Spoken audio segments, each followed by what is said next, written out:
turn it. Mr. Travellini. President. Mr. Revelia. Here. Mr. Leonard. Here. Mr. DeGiovanni. Here. Ms. Oravana. Here. Mr. Walter. Here.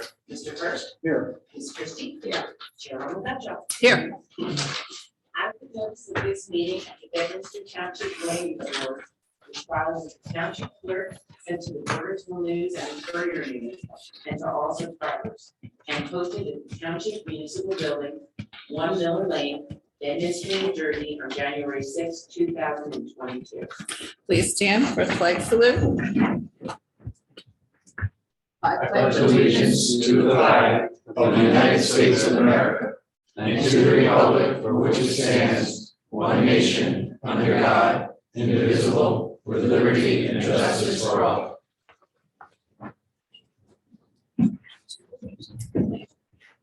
Okay, I'm going to open it up to the public. If there's anyone here who would like to discuss something that's not on the agenda. You want to see, Janine, if there's anybody on the line there? I am assuming, is Mr. Henry, or whether you're? Oh, okay, and Jake is from the recorder and Joanne is on, so we do not have any public. No public, okay, and I will close it to the public. We have minutes that need to be approved from September 8th. If you have looked at them, reviewed them, any changes? I need a motion to approve. So moved. Second. All in favor? Aye. Anyone need to I'm abstain? recused. You were here though. Oh, I'm sorry. Weren't you? I need to recuse, although I did watch it. You Oh, did for the- watch it, and we also had to sign the 8th. document that says that you watched it. Yes. Yeah, Go ahead. I I understand. don't know if you still. No, you're, I think we used to. if you've, and she signed the certification. Yes, I So did. now you're eligible and you wouldn't be recusing, you'd just be abstaining. But you're not doing either, you can vote. All Looks those- good. Aye. Okay, everyone else was here, I believe. And Tim was online. You were on Yep, I was that? on. Yes, yep. Okay, so our minutes are approved. Okay. We have a determination of completeness for Lang Ahi.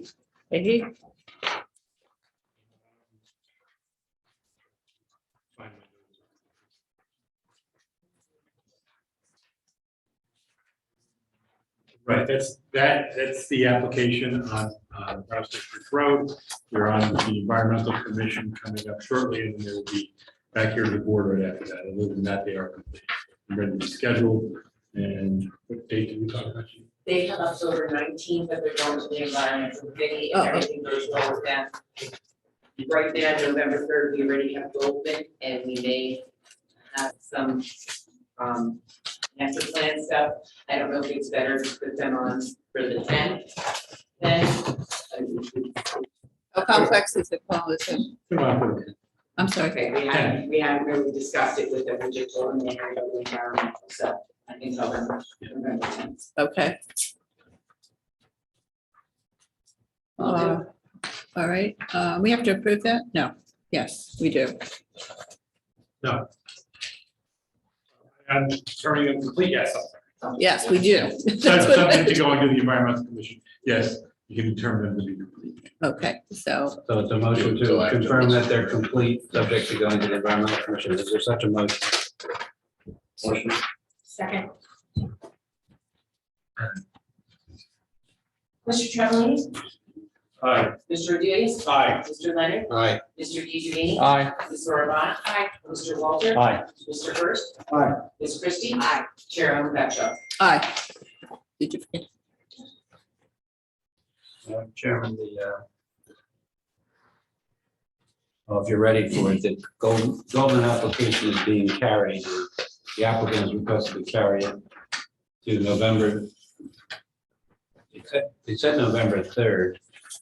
Maybe we want to go with that sense on that one too. I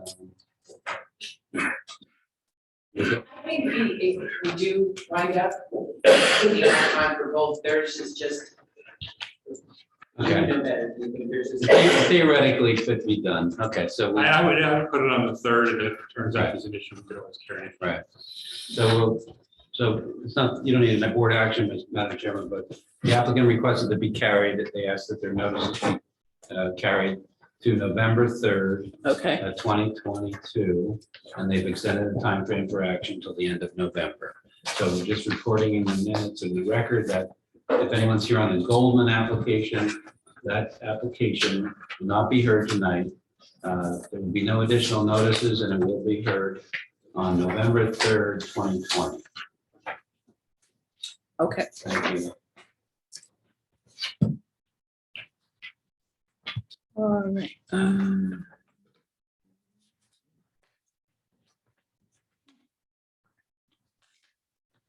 So I think we are now ready to hear our continued application. Good evening, Madam Chairman, members of the board. My name is James Turtletown, T-U-R-T-E-L-T-A-U-D. I'm here tonight on behalf of 1525 Bedminster LLC. And we're here to continue an application which we started last month. And since our last meeting, which we had a very good dialogue, we've come back and the last hearing, we heard testimony from James Henry, who's sitting here to my right, to your left, who will testify further tonight. He was qualified as an expert in engineering as well as planning, and he testified as to the site plan and what we intend to do with the site. We also heard testimony from Don Hill, who was also sworn and testified as to the operations of the site. You heard from Nicholas Verderisi, who's our traffic expert, who's both qualified as a traffic expert, sworn as well the last hearing, as to how the site circulates. And tonight we have one additional witness. We had John McDonough, who was here last week. Last month, as our planning expert. He unfortunately has another hearing tonight as well. Tonight we have with us who also worked on the planning report of all of this and will be testifying tonight is Matthew Flynn. So one thing, Mr. Collins, what I would ask at the beginning of the hearing was maybe the last time is to have Mr. Flynn sworn and do his one year. In addition to that, we have Thomas Shaw, an architect, who was also sworn and qualified last time. Tonight he is not here tonight, but Suchita Shah is here tonight. She also worked on the plans, and I'd like to have her qualified and sworn as well tonight, so we can testify. What we're here tonight to do is, since the last hearing, we provided you some additional architectural plans for the layout of the waiting area, which was Dunkin' Donuts is, and where the waiting area would be. There were some questions about where people could sit, and so we provided you the architectural plan to show how that layout would look. In addition, there were some circulation issues with respect to the site plan, some signage that you're looking for to have help the customers in and out of the site. So we've addressed those issues as well. There's also signage that was a request that we would like to see some more details in the signage. So how I propose to go tonight with you is to have Mr. Henry testify as to the 5-page plan we've submitted with respect to the site plan. To have Mr. Hill here testify to anything, questions you might have about operation and how they work in light of the plan.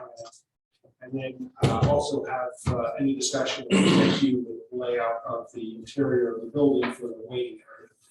And we have Ms. Shaw who will be here to help answer any questions. Hopefully be able to clear all your questions, make you feel comfortable with this application as we are. Hopefully it's more of the same that happened at the site, which is what we believe is going to happen here. In fact, we make the site better because with us trying to park and stacking there, you have to organize a much cleaner operation for this area now.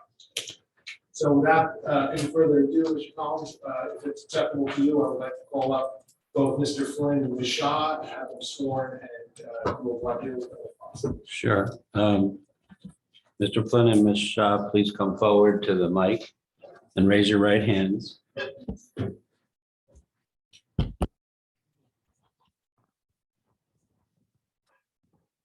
Do you swear, please raise your right hands. Do you swear or affirm to tell the truth, the whole truth, and nothing but the truth to help you God? I do. And please state your name, spell your last names, and give us at least a business address. Sure. Matthew Flynn, Flynn. Business address is 101 Gibraltar Drive, Morris Plains, New Jersey. Sure. Name is Suchita Shah, first name Suchita, last name Shah.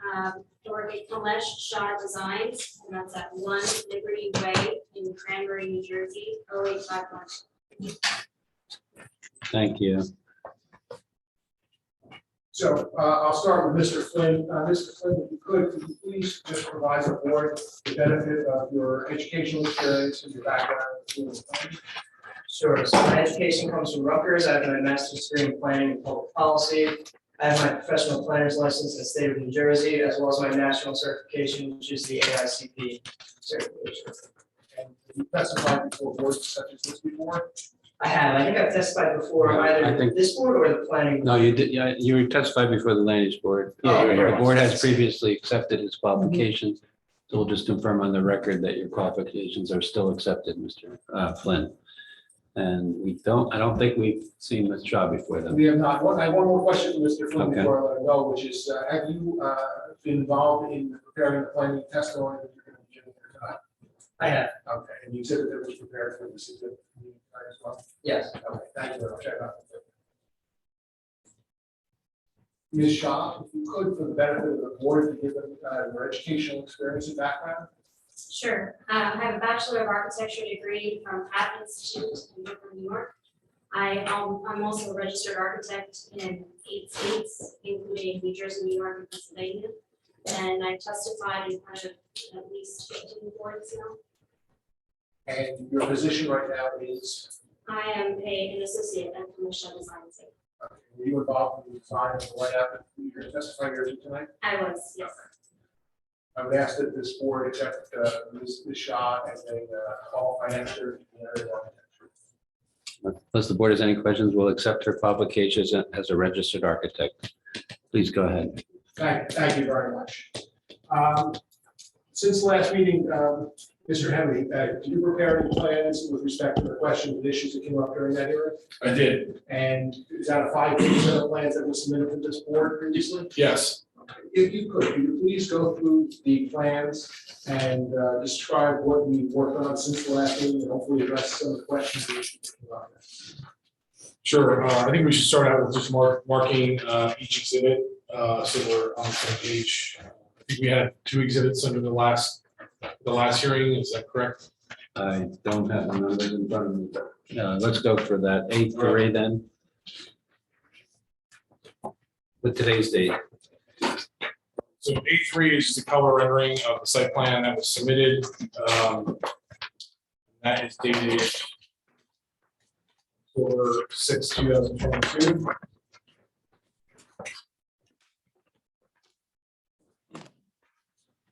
Site plan, the revised site plan set will not be marked being submitted prior to the hearing. Also, the revised architectural plans will not be marked being that they were submitted prior to the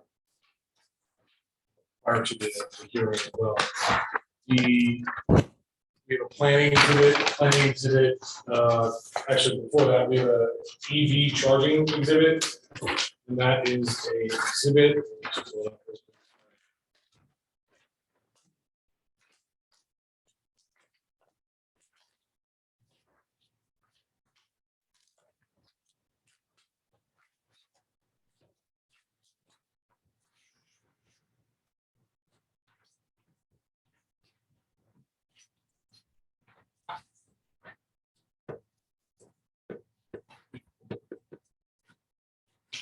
That's an EV charging exhibit, and that's dated 9/29/2022.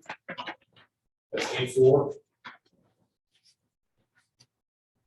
And then there's planning exhibits, which were prepared by the planner, and that is John McDonough Associates, and that is dated.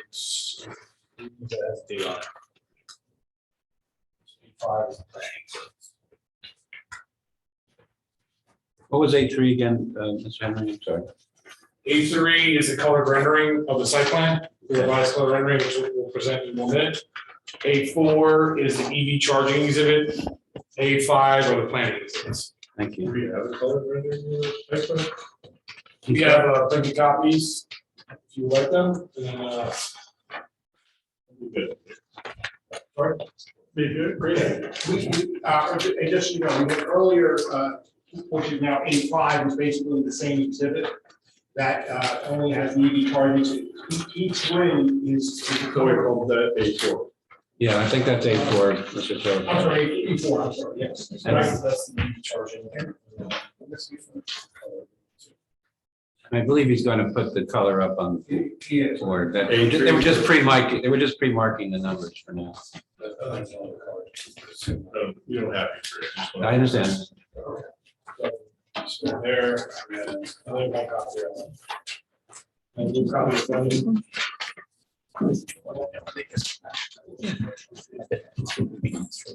Sorry, I didn't bring a copy. So right, you're gonna show that? Yep.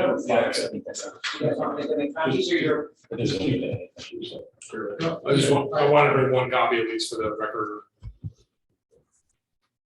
What you would want to ask. Pass it down so we know the shifts.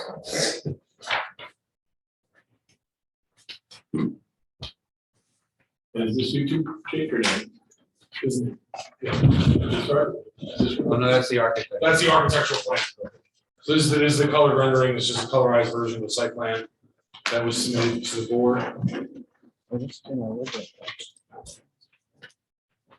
So just kind of re-summarize, the scope of what we're doing. I know most of the board members are aware. Basically, we're maintaining the existing building on site and we're looking to convert that to a Jiffy Lube. In order to do that, we have to excavate out a pit area for the workers to go underneath the cars to change oil and things of that sort. Some of the comments that we received were very good comments, and we worked, with our client as well as the other professionals. So I think really take a lot of those comments to heart, and I think we incorporate a lot of them into the revised design. So I was just going to go over specifically the major changes, just kind of summarize them real quick. Then I was going to go through the architectural changes, which were submitted. We do have our architect here that can speak to any specific architectural questions. In order to streamline it, I was going to kind of go through it so we have, can kind of go through it a little bit quicker. And then I believe, speaking to Mr. Ferraro earlier, there was, so Shell is in the process of adding charging stations to some of their sites. They're in the process of doing it for this site. Now, what they were looking to do, I'm not sure how much the board is aware of the new EV charging regulation, but the new EV charging regulation basically says you don't need site plan approval to add EV charging, assuming it doesn't create any variances. We were not going to include that as part of this application, being that Shell is still in the process of kind of rolling that out and working through a lot of those details with us. But in order to be forthcoming, we're just going to show you, generally where they were thinking about putting the EV charging in case the board, thinks it's not a good idea with the site plan that's before them and wants it in a different area or feels that it should be changed in some manner. So that's the last thing we're going to do is just kind of go with EV charging. That's not part of this application. They're going to be submitting that as part of a construction permit, being that you don't need site plan approval for it. And it's basically required for any sites that have over 25 parking spaces. So that's that's what we're doing in the end. So to start out, we're referencing the site plan rendering, which is the A3. The zoom in, it's a little easier to see. So first thing, just kind of discuss. I know the board brought up some comments that it was difficult to tell, how the circulation patterns were going to operate on site.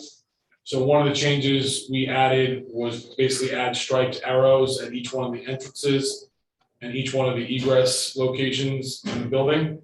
You notice there's 4 ingress and 3 egress. That's because the one bay doesn't go all the way through because of the staircase.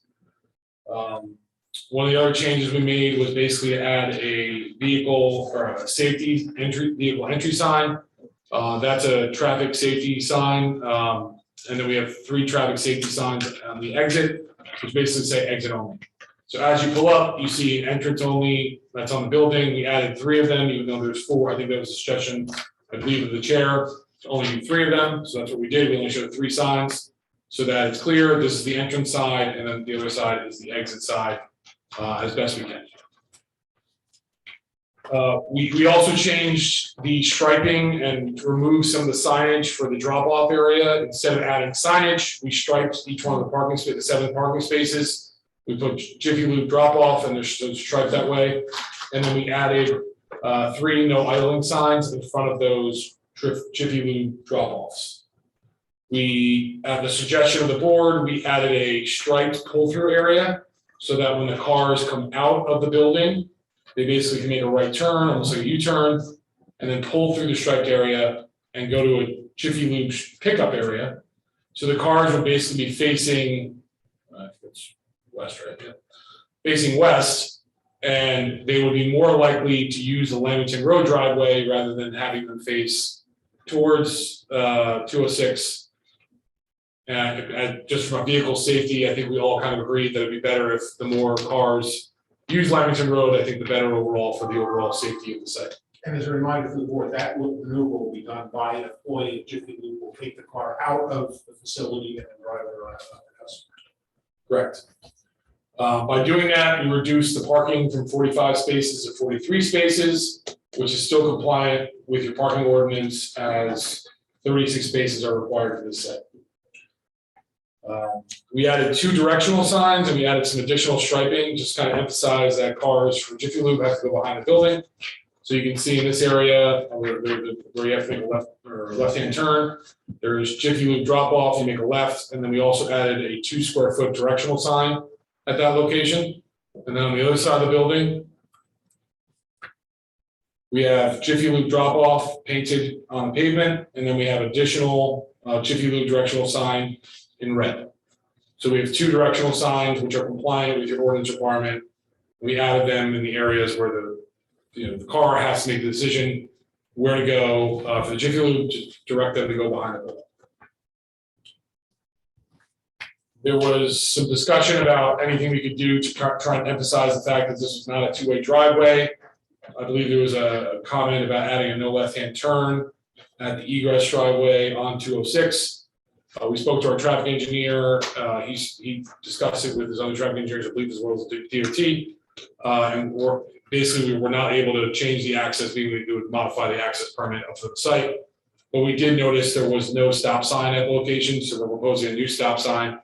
And then also on the Lamington Road, we're basically proposing a new stop sign and a new stop bar at that location. Where was the first stop sign? It was at the egress driveway to 206. Right, but I mean, on the southern part. On the southern part, yeah, yes. Can you explain to us why you couldn't put a no left-hand turn sign? We can, I know our traffic engineer, but more or less, if you change the access at all from a DOT perspective, they have to review the entire application. It requires a new application. It takes 9 to 12 months for approval. It's a long process. If I may interject, Mr. Burris, he's already sworn.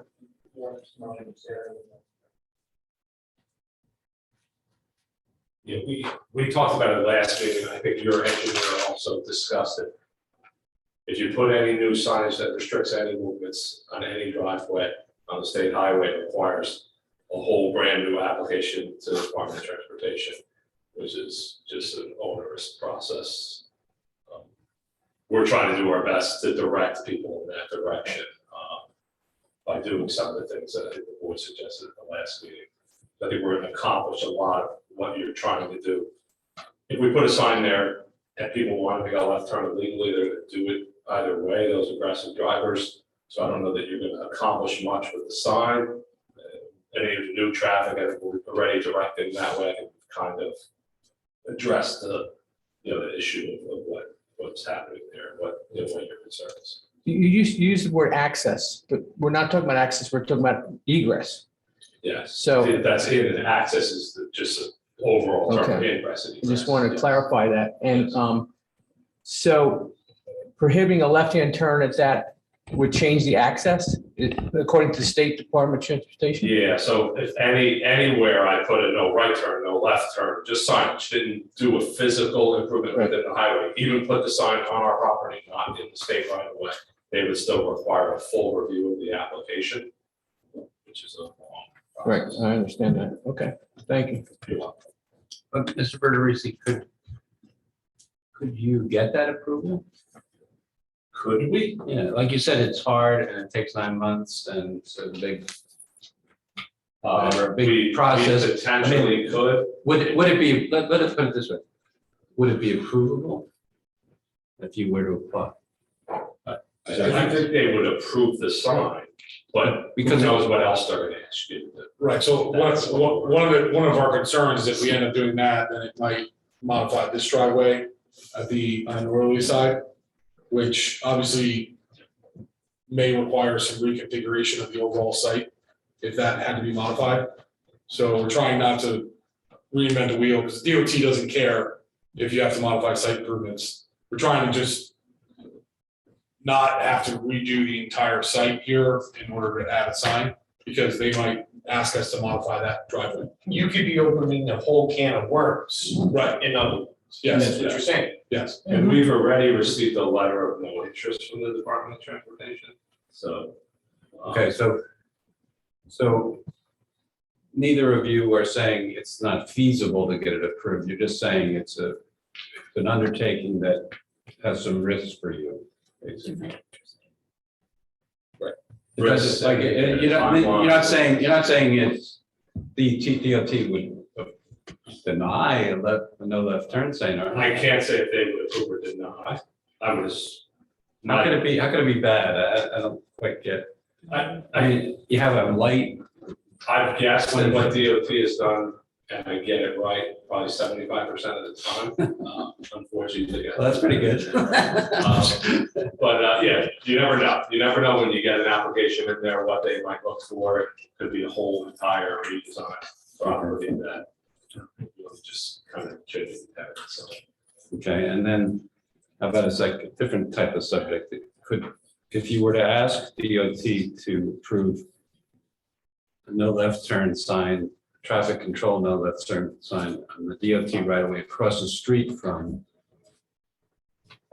driveways, is that something that requires you to get a highway access management permit, or is that something that a good citizen could ask DOT to approve and build? I wish I could be a good citizen and get it, but it requires a access permit. No access permit for And signage? change to the operation of the driveways.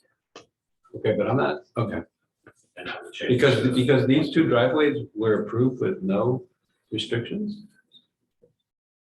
Kind of surprising. I mean, this one was, the one in the south looks like it's designed to direct you It south. was likely there, I'm guessing, prior to the access code, so it's, considered all focal the driveways, because there's no existing permit that says there's a restriction. Okay. What if the board required you to put an arrow to the right on that, would that be a We put an DOT? arrow on the ground. On the ground, to the right? It's still, would be the same, considered the same. Anything that directed people differently than what they're technically permitted to do today. Would DOT have any recourse against you if you did that? Yes, if we could say, you changed the thing, you didn't come for the permit, now you just come in for a permit. Or even like, again, at your own risk, and the risk of it being completely unenforceable, like you couldn't have a cop car, somebody turn left or do anything like that, because it's not physically restricted by the DOT. But if you put the sign up or the stripe in the road, how could that hurt? Unless they're gonna fine you for putting it in when you didn't get authorization to put it in. They could fine you and then make you either take it down or get a permit. And if something was to happen there, an accident or something like that, and someone says, hey, what was this sign doing here? It was not approved. Oh, I thought there was no left turns out because I saw the sign. So when someone made a left turn out, I didn't realize they were going to do it because they're not supposed to. And all of a sudden, we've placed a sign that isn't approved. The reason I brought it up and we discussed this because I really think circulation is one of the biggest issues for this piece of property, the way it's situated. So, okay. I mean, I understand the DOT thing. Yeah, we're hopeful that the suggestion of taking all the customers and having them pointed towards Lamington is going to significantly reduce, it's gonna reduce the volumes that use that driveway, because now all the people using the auto repair previously had free for all, they could go wherever they wanted. I think the Jiffy Lube is the minimal problem here. The bigger problem is the Dunkin' Donuts people and the gas station people, you know, because they're the ones flying in and out. Jiffy Lube people are there, at least they're there for service. So I just wanted to acknowledge it. Now, Mr. Federici's up here answering a different question. Can I ask him something that we discussed at the last meeting now, or should we wait a little while? Okay. One of the variances that you're asking for, this is an existing non-conforming use currently we have here. I think this was a gas station well before we ever changed the ordinance to OR. So obviously it can stay as a gas station, but since that time, it's been upgraded. Correct? It's become bigger. And then a Dunkin' Donuts went in. And now we're looking at a Jiffy Lube. So are we intensifying this use? Now, last week you said it would be a little busier than just a repair shop. Is that correct? I did, I talked about a handful of additional peak hour trips. Okay. From the But trip wouldn't that be generation from intensifying? ITE. Yeah. You heard testimony from the operator that his business really, the way they run their business and their operation, it doesn't align exactly with ITE. So you have the theoretical numbers and you have the operator's testimony on his numbers, which are much less than the numbers I give. But this is what, you know, since our last meeting, I've been thinking about this. The operator said, what was it, 20, 22, 20, yeah, but I said, that seems like so low. I'm figuring out the math. It doesn't make sense as a business. But then we found out that, well, that's average. It could be up to 70 or 80. Is that correct? Tim? We have. Mr. Hill is gonna respond to that question. Mr. Hill against franchisee and to refer. So I think two parts of the answer, I'd say 30 to 40 is above the average Jiffy Lube store in the US. We think this store would do in that range, that we talked about last time. And to your business model question, it does work for us. It's the same challenge every day to make sure it does work. So but, 30 vehicles works? Yes, if we can do 30 vehicles at this site, then yes, it works for us from a business standpoint. That's a day, right? Yes, sir. 30 days. If, but it could be, you know, You can do this is a more. big Yes, run. you can do You can more do too. much more than that. Okay. Looking to do more. Yeah, of course. As a business owner, I would think you would. Well, I mean, yeah, I don't mind if I do more, right. but my expectation is 30, and, you know, I do a business pro forma, and I project, you know, based on my investment into the site. So, our 100 hours, I expect it to be that 30 to 40. So would that be considered an intensifying of the use based on what's happening now? And, you know, before I was thought, it was, okay, there's 3 cars an hour, that's so low, it's not really changing. It's not intensifying, but, you know, going from just a gas station to a bigger gas station to a Dunkin' Donuts, now a Jiffy Lube. I think we're starting to push it. Repair shop there prior. Yeah, but it was not The as Dunkin' intense. Donuts was approved by the board. It was. Yeah. But once again, I'm just saying, we keep pushing it, And now we're trying to push it even more in this area that personally, I'm telling you, I'm having a very difficult time, you know, following it. Yeah, and I Accepting think we also went over the last meeting extensively how this was gonna be less intensification. So the one, if you were to pick out one item out of the 20 things we went over, where you say that traffic is minimally higher, I mean, the parking demand is gonna be significantly less. We've gone over how the amount of cars that were there previously, there was 30, 40 cars in the repair shop all over this parking area. That were parked, but that there's an aesthetic element of that, and that they were taking up a number of parking spaces, whereas this type of use is significantly less than that. So obviously, it's the board's decision, and obviously you're going to evaluate a number of different items throughout this meeting as far as whether you believe it's intensification or you don't believe it's intensification. But there's, to pick out one item and say it's slightly higher because of ITE, which is not exactly modeled after this particular user, versus all the other impacts that we discussed and how it's going to be beneficial. Obviously, our planner will go through and kind of outline that at the end of the hearing, but, you know, we just want to reiterate the fact that we spent a lot of time at the last meeting going over how this was not going to be a intensification. Okay, that's in my mind, just so you know, and that's a sticking point for me. I don't know if I agree. I would hope it also would help is that, in my mind, also that, you recall, as the cars come out of the service, our employees will be driving those cars, managing them to the parking space. So it won't be as if those 30 customers, in this example, are being kind of released into Dunkin' in the gas. And I appreciate that, but we have no enforcement aspect on that, to be honest with you. You know, we have the, you seem like a good guy, and I hope that happens, but. That's fair, I'm sorry. But I mean, that's our business model, so we're not, that's not, you know, taking it around to the side is different than most stores, but in all cases, we don't allow customers to come into our base without vehicles. So that would fit our model, so it shouldn't be a concern to the board. It's not that I'm having them do something different, that we teach them today in our process or follow that the employee takes the vehicle into the bay, the employee takes the vehicle out of the bay, they're guided by another employee. So we have yellow safety square boxes outside the bay where the employee stands and they bring the cars out.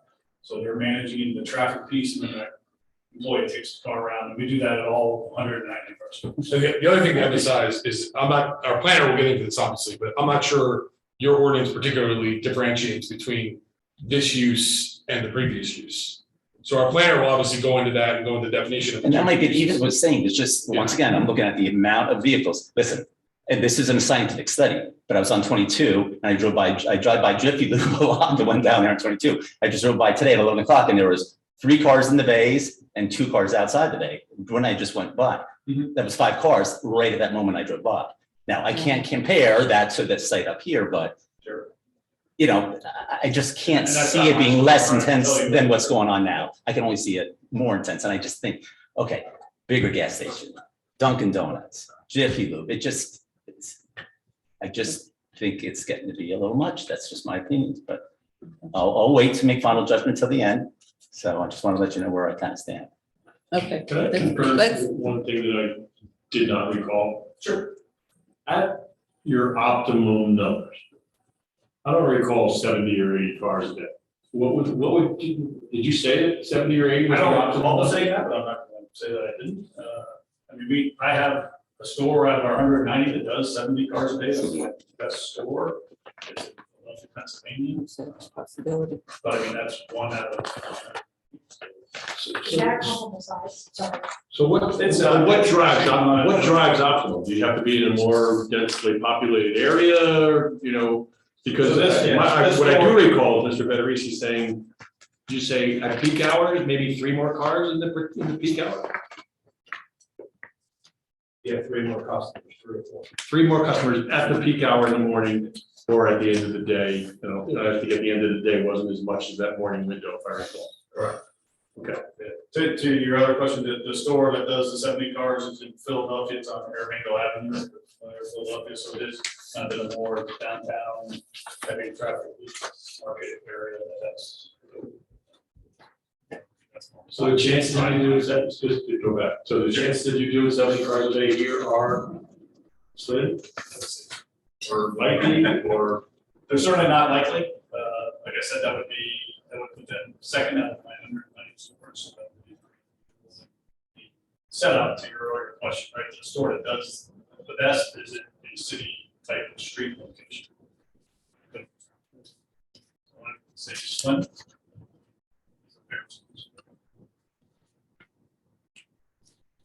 Okay, why don't we continue? So that's about all I had on the site modifications that we did. I don't know if anyone had any additional questions on any of what I had mentioned. I was gonna go on to the architecture next as far as the changes. I just have one more question. Yes. I wanted to talk about the walking traffic. And I don't know if that's the traffic expert or yourself or, you know, people pull into the waiting bays in the rear of the building. And then they come up to the, I guess, around the building to the front into the office. I don't know if it was Brown, I don't know. If you want to- Yeah, that's my only concern, because we have cars going in and out for all these services. And then we have now people walking across the parking lot where they park the cars to come to the front of the building. So is there a way to direct those people or, walk this way, don't walk that way? So we, yes, we don't plan to do that. Our plan is, not to take off on our own if they want, but typically happens is our car will pull up to the bay, we'll greet them. We have a person called our customer service attendant, CSA, greets that person, they help them out of the car, and they will walk them through the bay, escorting them for safety, and then there's that door that leads into the lobby, so they don't. Okay, so they go through the building. Yes, escorted by us. Okay. Thank you. That makes me feel better. Sure. All right, so now, we've got the architecture. Mr. Henry, before you do that, I thought you might want to do a 4 about the EV charging You want me to go station. EV first? Yeah, because Okay. I'm a little confused. I thought that where you're putting the EV charging stations were where you're going to potentially bring box trucks to sort of unload or at least Or staff. stack. Well, they're actually, they're intentionally bigger spaces there, deeper spaces. And I thought you said last. They were there for the previous user, if we did end up having larger vehicles, that's where they would park. But I We're thought, anticipating them we're anticipating those particular spaces likely not to be utilized as much. Now, the only reason we showed, and this is what Shell showed on their plan, so keep in mind, this isn't exactly like, this is a discussion piece with Shell as far as if the board doesn't want them here, we're up to discussing and possibly relocating them to a different part of the site, okay? The only reason we put these 2 here was we thought it would be best to put the transformer behind the trash enclosure so that it kind of was not really visible from the street. And there's a small equipment panel as well associated with EV chargers. Again, kind of over by the trash enclosure, which is why we put the EV charging stations in the larger spaces. If the board felt there was a better area and didn't like that area, I spoke to my client prior to this meeting and he was open for suggestions and feedback. okay, and then next to the 2 EV spaces. Well, one question I have for you is why you have a crosshatched area between 2 EV stations? Is that So handicap that's a EV? great question. So the way the EV rule works and the grant specifically. So the grant requires you to make the EV spaces ADA accessible. So even though you're proposing 2 EV spaces, you have to make them ADA accessible. So you have to have that striped area between the 2 EV spaces in order to make it ADA accessible. Okay. And then to the right of those, you'll still have 3 deep parking spaces. Yes. But I thought Mr. Hill even said you're going to sometimes have a box truck and sometimes they'll pull in there. Is that true or what's going on with the box? Yeah, I mean, occasionally there will be box trucks. The way I was thinking this was going to operate, just in talking to our client, was most likely there'll probably be employees that will park for EV charging. I mean, the Dunkin' Donuts user is going to come in, come out, he's going to be gone in 15, maybe 5-15 minutes. The people who are using the Jiffy Lube for the oil change and things of that nature are again going to be in and out very quickly. The EV charging is likely going to be for the employee, is my guess. It's not something that Shell markets as the average guy driving down the street knows his car is running low and pulls in here. It's possible that that's what's going to happen, but I'm sure many of you are aware that there's different chargers that are out there. There's the Tesla charger, there's slower chargers. The Tesla chargers, which is likely what this is a level 3. Again, I haven't confirmed that with Shell. I'm assuming it's a level 3. The level 3 charger takes about 15 to 30 minutes to do full charge. And where do those people go at that point is when they're charging the car? Where do they go? Into that lobby area? I would imagine they would sit in their car or maybe get a cup of coffee. Or if it's an employee, they would park there and leave their car there. But it wouldn't make any sense to have a 15-minute charging station dedicated for a person who's gonna leave his car there all day. Yeah, Strangely enough, there's actually some sort of rule in the state's ordinance that says you can't stay in the EV space. Oh, yeah, you want to go around and So, enforce that one. You know, the state's gonna regulate all that. We're all. Yeah, I mean, we There's can nothing modify else to that, it's something the board wants to make it more a traditional But space. you think these are gonna be Tesla quality, level 3 quality charging? I can discuss that with my client who is here and ask them whether or not it's a level 3 or not. I don't know, to be completely honest. I would like, A level 3 charger is not gonna give you a full charge in 15 minutes. I think you get a full charge in 15 minutes on a supercharger. No, you don't need that. You go in 10 minutes, you get 100 miles and you're on your way. You don't, Yeah. you're not sitting there. And quite honestly, I don't think that they're gonna put a free charger in there. They're gonna probably put like a charge point system in, where you go in, you pay. And. oh, it's not free, no. Yeah, so it's gonna be, so he's not gonna sit there for all day either. So it'll be in and out. You do a 10, 15-minute charge, get some, Right. and you're on your way. I mean, the other thing about having a larger space that we're thinking of, if you end up having like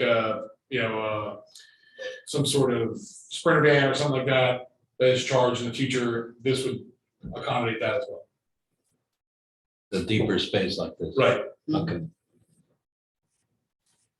So if you're charging for this, this could potentially bring more people onto the property. Or, well, it'll take probably, I mean, if you think about it, the same number of people are gonna be on the road.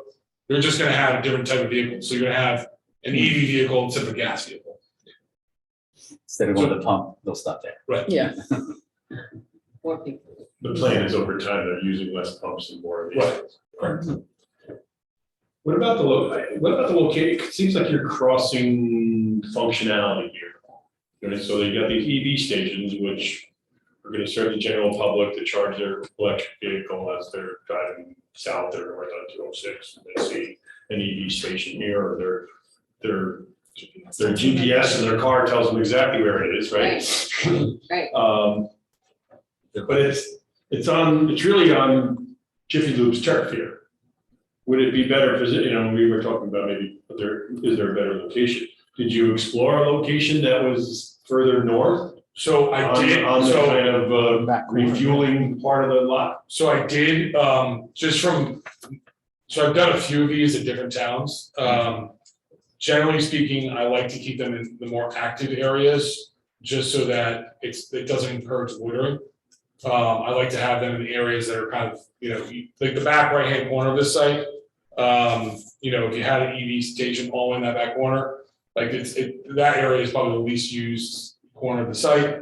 Prefer to at least have it in an area where employees are walking by there, making sure nothing's being done. Just keep it in an active area of the site. Now, I'm completely open to moving it to whatever the board feels is a better location. The other thing is the area by the Dunkin' Donuts, obviously those are used primarily by the Dunkin' Donuts, so I didn't want to move them in that area. The area, there's 2 spaces over in this corner. Yeah. I need 3 spaces in a row. How about the absolute northwest corner? Yeah. This corner right here? Yeah. Yeah, I mean, we can do it there if that's what the board would like. And by definition, that would make that, remote corner more active because you have cars coming in there. Yep. I think I like her better, I don't know about everybody else. I agree with you 100%. I think the flow through the Jiffy Lube is gonna be, Enough traffic. right, that left-hand corner is gonna be a little busy. Okay. And it's not like the site is, I mean, it's not like we're putting off in Siberia, right? The site's not that big. No, it's not. It's- Yeah. Okay. I think that in the context of this application, okay, just to bring it back to where we are, they're not in for approval on these stalls at this point. Right. In the future, if they're going to put the stalls in, they may not even come to the board because they don't have to under the state law unless they need a variance. But what you're doing is, in the context of this application, it would be a condition, a resolution, if you got there, to say that EV stalls should be segregated away from where the Jiffy Lube access and everything is. And Makes that- sense. That gives the zoning officer something to look at when it comes in for. Makes sense, Bob. Now, just so you know, you're taking parking spots away now over that area, which might be a little more active than But it's not parking these spots. spots. So they built that into the regulation. So each EV stall counts as 2 spaces. No, I mean, just actual, they may count like on paper, but for people now coming in and needing to use the site, the Dunkin' Donuts, everything, Right, you kind of lost two. You were thinking about putting them, they're kind of out of the way right. and not really. Right. You know, Well, but As it- they're only out of the way today because there's no tenant in the service station, right? All those spots were filled up until a year ago when the service station Yeah. moved. Right. Right? Yeah. It was that right-hand corner. that was- but even if it was used, it would be out of the way because most of the people for the Dunkin' Donuts and everything are parking over on that other side. Yeah, I think that area is definitely the least utilized part of the site. So I think the impact's lowest to the parking if it's in that corner.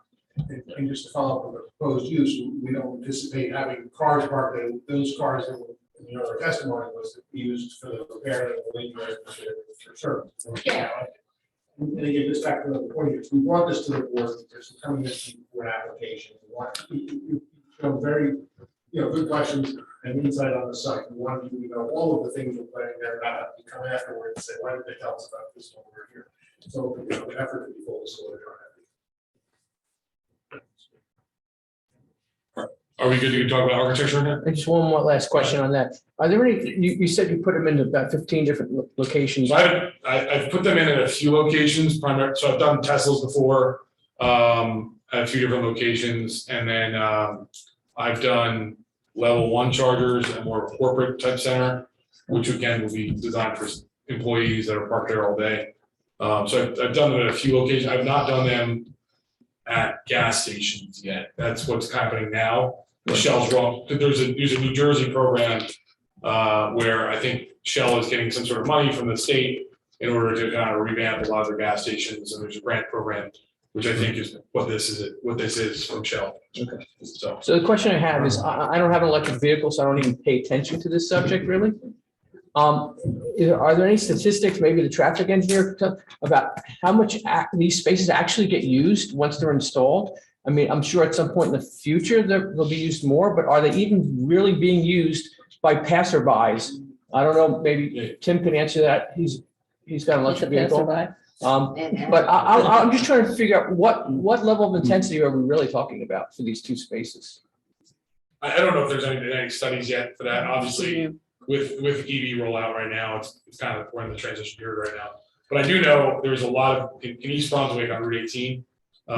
There's quite a bit in that shopping center, and I kind of was there for a number of hours one day, and there was probably 30 EV spots, and 10 of them were actively. Now that's being the used. Tesla ones, right? Yeah. Yeah, it's different story. Yeah, that's different. The Tesla ones only serve Tesla cars? Right now, yeah, they might open them up, but as of right now, they're. Yeah, I heard there's actually regulation, I read the newspaper in the last couple of days, that they're talking about possibly outlawing car-specific chargers and just making them all generic, so that you can't do the Teslas and all that Joe said. Yeah. Okay. Thanks. Right, so on to architecture. So there's a lot of discussion at the last time about the interior layout. I think Can I just ask you a question? Why are you doing this and not the architect? we can have the architect come up. The architect, we were just, Mr. Henry is familiar with the plan as well. He can certainly do it. We have the architect here to discuss it. Well, I think we really ought to have the architect. Sure. If I'm out of line, but I think we should, because I know there's going to be questions, and he should be the one, I believe, answering the question. Not to offend you in any way. I don't mean to do that, but. You made me feel good. Yeah. So as Jim brings up the plan, so last time we discussed that there wasn't enough waiting area or space, so there was a discussion about how many chairs can we fit if the folks who are getting their vehicles serviced are in the Jiffy Lube. So what we did was the existing L-shaped desk that was there previously, as you can see in the dashed lines on the plan here, is being removed. And that clears up a significant amount of space. So we've now obviously made a smaller, narrower desk, which Jiffy Lube John had said that's all they need. The emergency shut off and then move back right behind the desk. And this allows for much clearer circulation through the area in front of the Dunkin'. The Dunkin' itself is not being changed at all. The waste receptacles that were previously on the southeast corner of the plan, also the, like, a condiment station, was moved to the window side to fit additional seats. So we now have the capacity to seat about 8 people in that area. You say southeast, you're joining stuff. Plan southeast, yes. That's all. Go ahead. The proposed desk is a counter height transactional kind of counter, or is that a? That's correct, transactional, unless Dawn wants to speak to that, but it would be transactional. And just one seat behind it? There's like one operator there? My understanding is that there doesn't need to be a seat there because the person is constantly moving in and out, so it's just standing room. So there isn't necessarily a single cashier slash. My employees are there to take care of the customers, so they're not sitting there. But there's not one person dedicated for that. Correct, correct. So that CSA that I referred to earlier, kind of manage transaction with the customer through the whole process. And we also have tablets, so they follow the tablets. So to answer your question, no one's sitting behind. So, super. I don't see any dimensions on this area, this room, if you want to call it. Do you know what the dimensions are for this? I could probably approximate, so it's about 20 feet wide. And did you want to know the depth? So about. I can scale. Scale.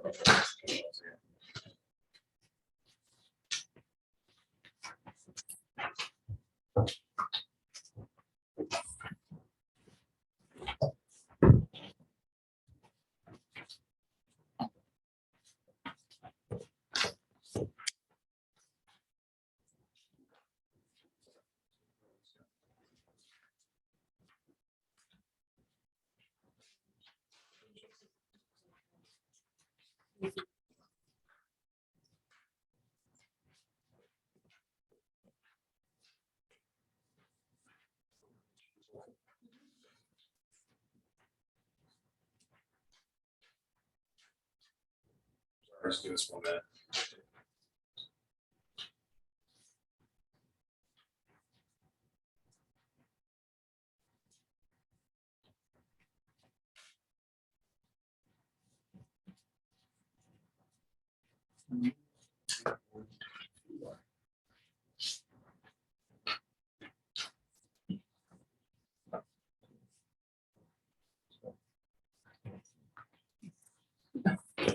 Right, so you want just dimensions from the interior space?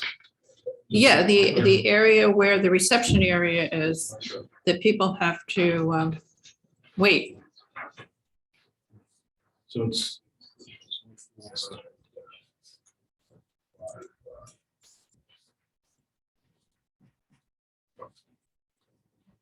so the width of the waiting area is 20 feet wide and 24 feet. Okay. So then what is it from end to end on that side of the building? What is the whole dimension? From one end of the building where the bays are to the other end where the seat is in the Dunkin' Donuts? It's 44 feet. 44 feet. And you're saying 20 of those feet are this area? No. Not according to your plan.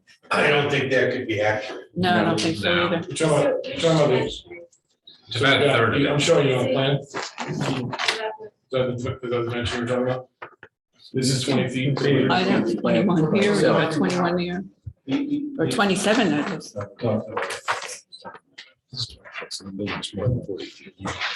It's 27 here. I understand, or Mr. Henderson, I understand the question was from the Dunkin' counter, that would be the waiting area and then from wall to wall, so. This plan is definitely to scale, and that is definitely to scale. We just confirmed that the door is 3 feet wide.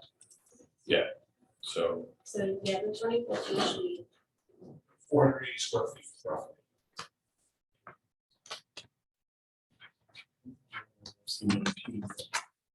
The doors are probably 6 feet. So. Any more questions for the architect? Yes, one more question about the bathroom. Was there any talk about improving of the bathroom? Yes, I'm sorry, I forgot to mention that the existing restroom that we talked about last time, we are intending on improving the finishes of that bathroom, upgrading it. Fully renovated. Fully renovated. It's still accessing it from the outside though, right? Correct. Okay. Anything else for the architect? Nothing more for the architect? I guess we should open it up. Is there anybody in the public? Have you seen anybody new? Any?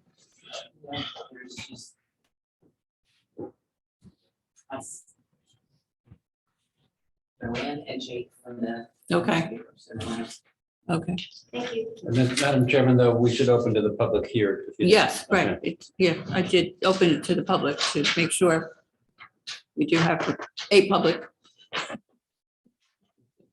John Q. Public. Yep. Any questions? Okay, we'll close it to the public. For our next witness, I'd like to call Matthew Flint.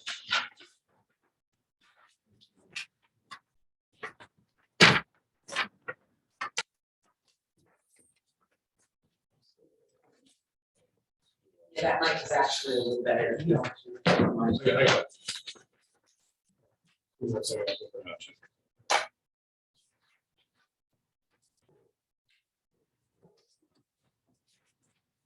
Board, hear me okay?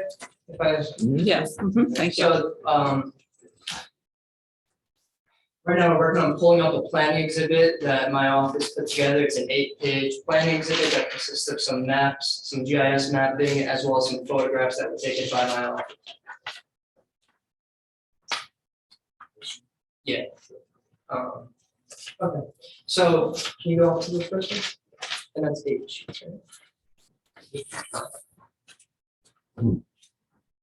So basically, this first sheet is just a simple parcels tax map showing the property highlighted in yellow. It's block 22, lot 44.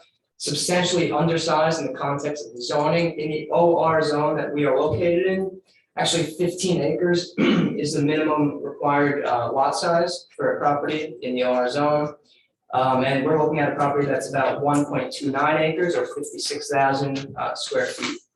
So substantially undersized in terms of what that zone plan wants in this area. It's located at the corner of Route 206 and Lamington Road, as you see here. So it's a highly visible property from the roadway.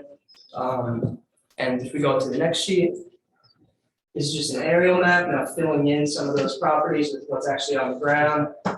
We actually have some clearer shots at the end of this that, again, my office took with some drone imagery. But we'll see in those drone shots that there is a substantial green buffer around the property, kind of secluding it from everything that's around us. What we see here is a building. Sorry, was there? Zoom in just a little bit there. Oh, yeah, so that building right in the middle there is, what was there in 2015, it's what's still there today. Basically, it functioned as the property as a whole had 3 uses on it. In the bottom right corner on this image, we have a gas station, and in that building in the middle, there was an existing auto repair, which is no longer there since 2021, as well as that Dunkin' Donuts. So on this property, there's 3 non-conforming uses, as was noted already. Oh, okay. They're no longer. I'm sorry to interrupt. So these are all new exhibits, right? I don't think so. They are, they called them A5, A5. but they're part, I they're thought A5 was the architect. A4 is architectural. Thank you. A5, but there are apparently 8 sheets. So 8 sheets, okay. we'll need an electronic copy of this for our records. Thank you. This, I'm not entirely sure. We'll get you an electronic copy. Yes, that's, We have a thumb drive right here with it. that's no Yeah, this, these have problem. been Yeah. out there for a while. Anyway, what we see, in terms of the two buildings that are there, those are actually gonna remain exactly as they are, so not an expansion of the building footprint by any means. And maintaining the current harmony in terms of both a mass and scale standpoint. And from a use standpoint, basically replacing that auto repair with a substantially similar use, with that auto service use. No additional C variances are being requested. And as was stated, this is a D2 expansion of non-conforming use variance application. So if we go down to this next sheet, this is a simple land use map. Color coding, the land use is red for non-residential, yellow for residential. And basically the point of this slide is just to show that we're remote from any residential properties. Let's go to the next one. So now we see that we are in the OR zone, the office research zone. Some of the permitted uses in this zone are public playgrounds, conservation areas, office buildings, research and engineering activities, as well as public utility as a conditional use. All of those uses are required to be on lots of 15 acres or more. So clearly this lot kind of stands out in the context of the zone scheme as not really being conducive to what I'd call a corporate office building that I think this zone kind of calls for. The next sheet is, okay. So this is a sheet, this is a photo taken by my office with a drone. Basically showing the property in its current condition. This was taken on September 7th, 2022. Again, both of those structures are going to remain as they are. And I think that we saw in that aerial map that there was a lot of automobiles and materials being stored outside. And one of the good things about this application is that basically we're going to eliminate a lot of those materials and cars. If we go to the next sheet, just spinning that drone around, we see that there is some separation from the intersection by virtue of that, I guess, public right-of-way land. We see that nice green buffer that goes around the property. And we also see how the site does have substantial visibility from the roadway due to its generous frontages. If we go down to the next sheet, just spinning around one more time, we get a little bit of a different view of those buffers. And I think there's one more sheet, which is just a top-down image, again, not expanding the building footprint in any way. So again, from a mass and scale standpoint, basically just filling in what's there today and not expanding outward closer to any neighbors or going upward or anything like that. So to tie that all into the D2 expansion of a non-conforming use variance, basically the burden of proof is more relaxed than the D1 standard. The D1 standard deals with site suitability, so it deals with a use that isn't there now. Basically, the essence of the D2 test is, does the proposal improve the property? It's not a question of whether the use belongs there in the first place. And this comes from the Burbridge versus Mine Hill case, which basically stated that the use is existing as a matter of right. And the goal is really to try to harmonize that use as best as possible and minimizing any inconsistencies and improving compatibility with its surroundings. So in terms of the positive criteria for that D2 variance, that really comes down to the improvements and the betterments that are a result of this application.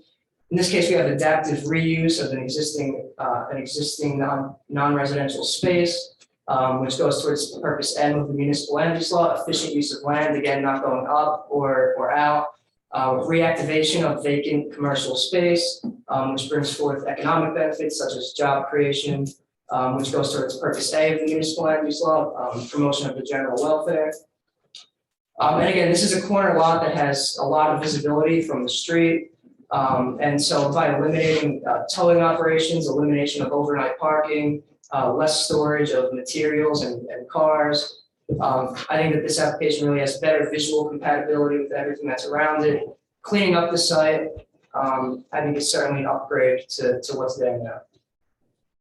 And of course, as compared to the prior use. In terms of the negative criteria, I think it's important to note that D2 variances as expansions of non-conforming uses are generally less disruptive to the zone plan and the neighborhood as compared to a use that's not there already. In terms of substantial detriment to the public, I think there are none. I think our engineer did a good job and our architect and traffic engineer did a good job at going through the aesthetic, the visual upgrades, the circulation, the compliant parking count, the compliant FAR. In fact, the FAR is actually about half of what would be permitted here. And in terms of just general safety, circulation, and efficiency on the site. In terms of substantial detriment to the intent of the zone plan, again, the OR zone is aimed at much larger properties with that goal for providing large office buildings, corporate office buildings. So this property is substantially undersized, and I think the proposed use, as well as the uses that are on it today, is a better zoning alternative, given the unique quality of this property. And I think it's important to note, since I'm on potential impacts of the zone plan, auto repair, which is what was there, and auto service, which is what's being proposed. Neither of those uses are actually expressly permitted in any zone in the township. Some zones permit local service activities and local retail activities, and they go on to list some specific uses that fall into those categories. But I think it's important to note that auto repair and auto service actually aren't specifically called out in any zone. So in terms of intensification of what's there, I think it's important to consider the fact that when we look at where this land use belongs, I think that there's really no clear guidance, and the fact that something substantially similar is on this property now, I think lends itself to what's being proposed. So with that, I think that the positive criteria certainly outweigh the negative criteria or potential detriments. We have a property that's substantially buffered, and we're proposing a use that is substantially similar to the use that's been there. And improving visual compatibility and retaining that neighborhood harmony of the use that was there prior. So with that, I'll just, unless there's any regret. No, I Board, have any questions for the planner?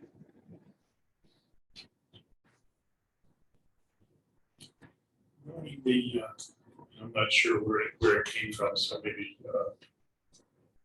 get some background from our planner. When we decided to call this OR, whatever the heck that was,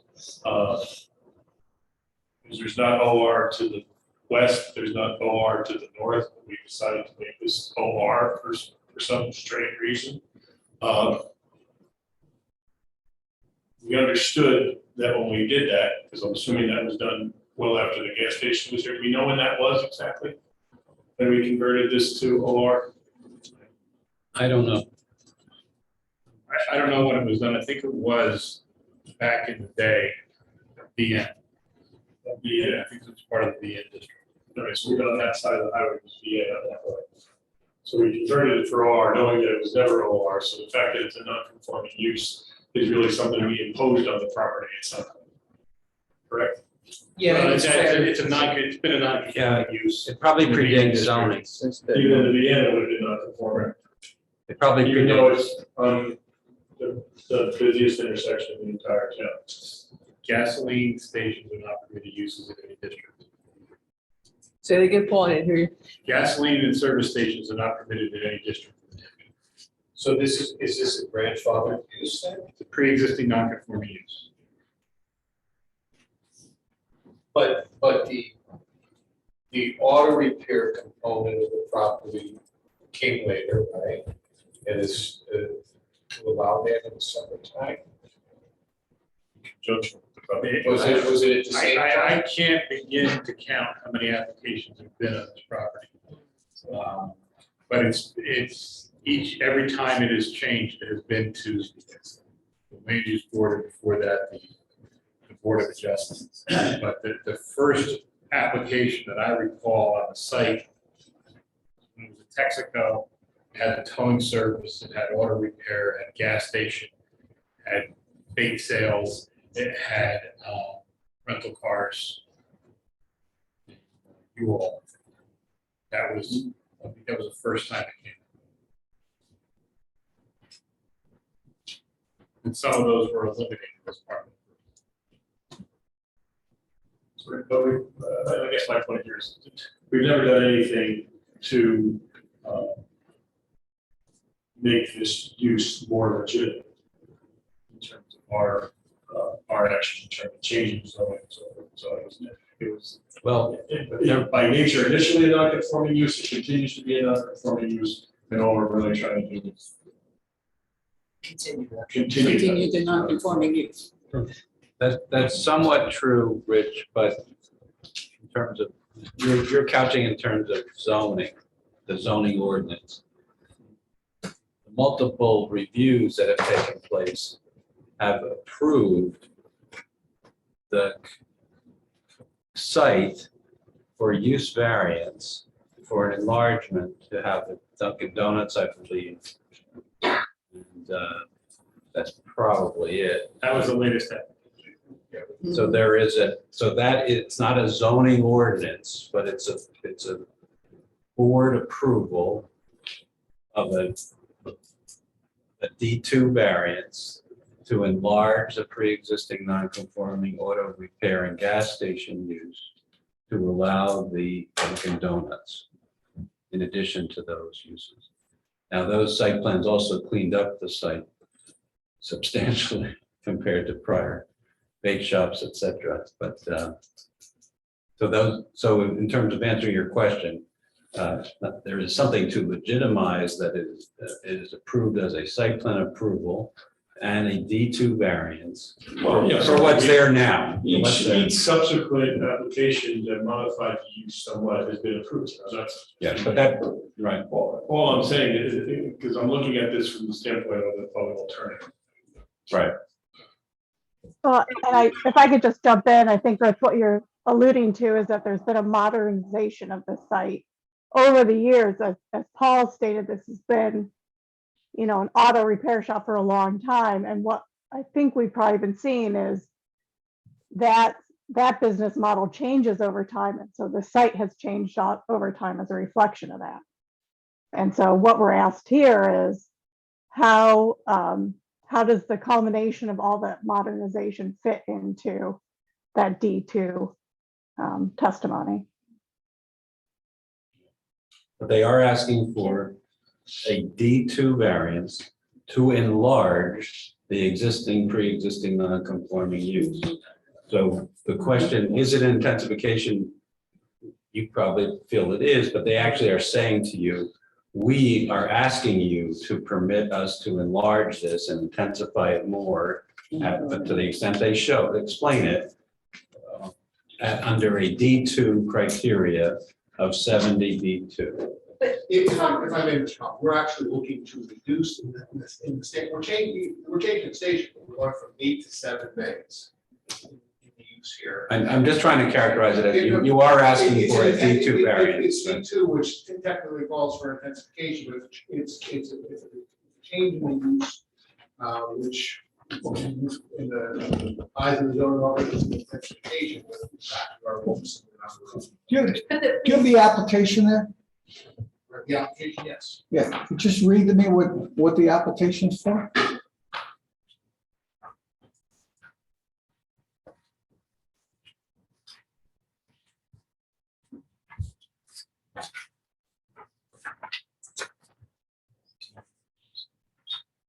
While he's doing that, the line of my question was, it's a 1 1/4 acre site. We're calling it OR. The alternative use to do something that would be compliant with the zone plan would somehow be to return it to some kind of 6,000 square foot office building that has no viability demand-wise, functionally, in my mind, anyway whatsoever. But as we've already said, gas stations aren't legal in town of Bedminster. And the benefit of having a gas station, the gas station, if I'm not mistaken. No, we have others. Oh, We have others. I just got to charge us $7. Yeah. Almost forgot. They about are that. famous. Yeah. $7 a gallon. Yeah. Yeah. But the contribution to the community of having a gas station here at the busiest intersection in the town is understated by my planning friend here.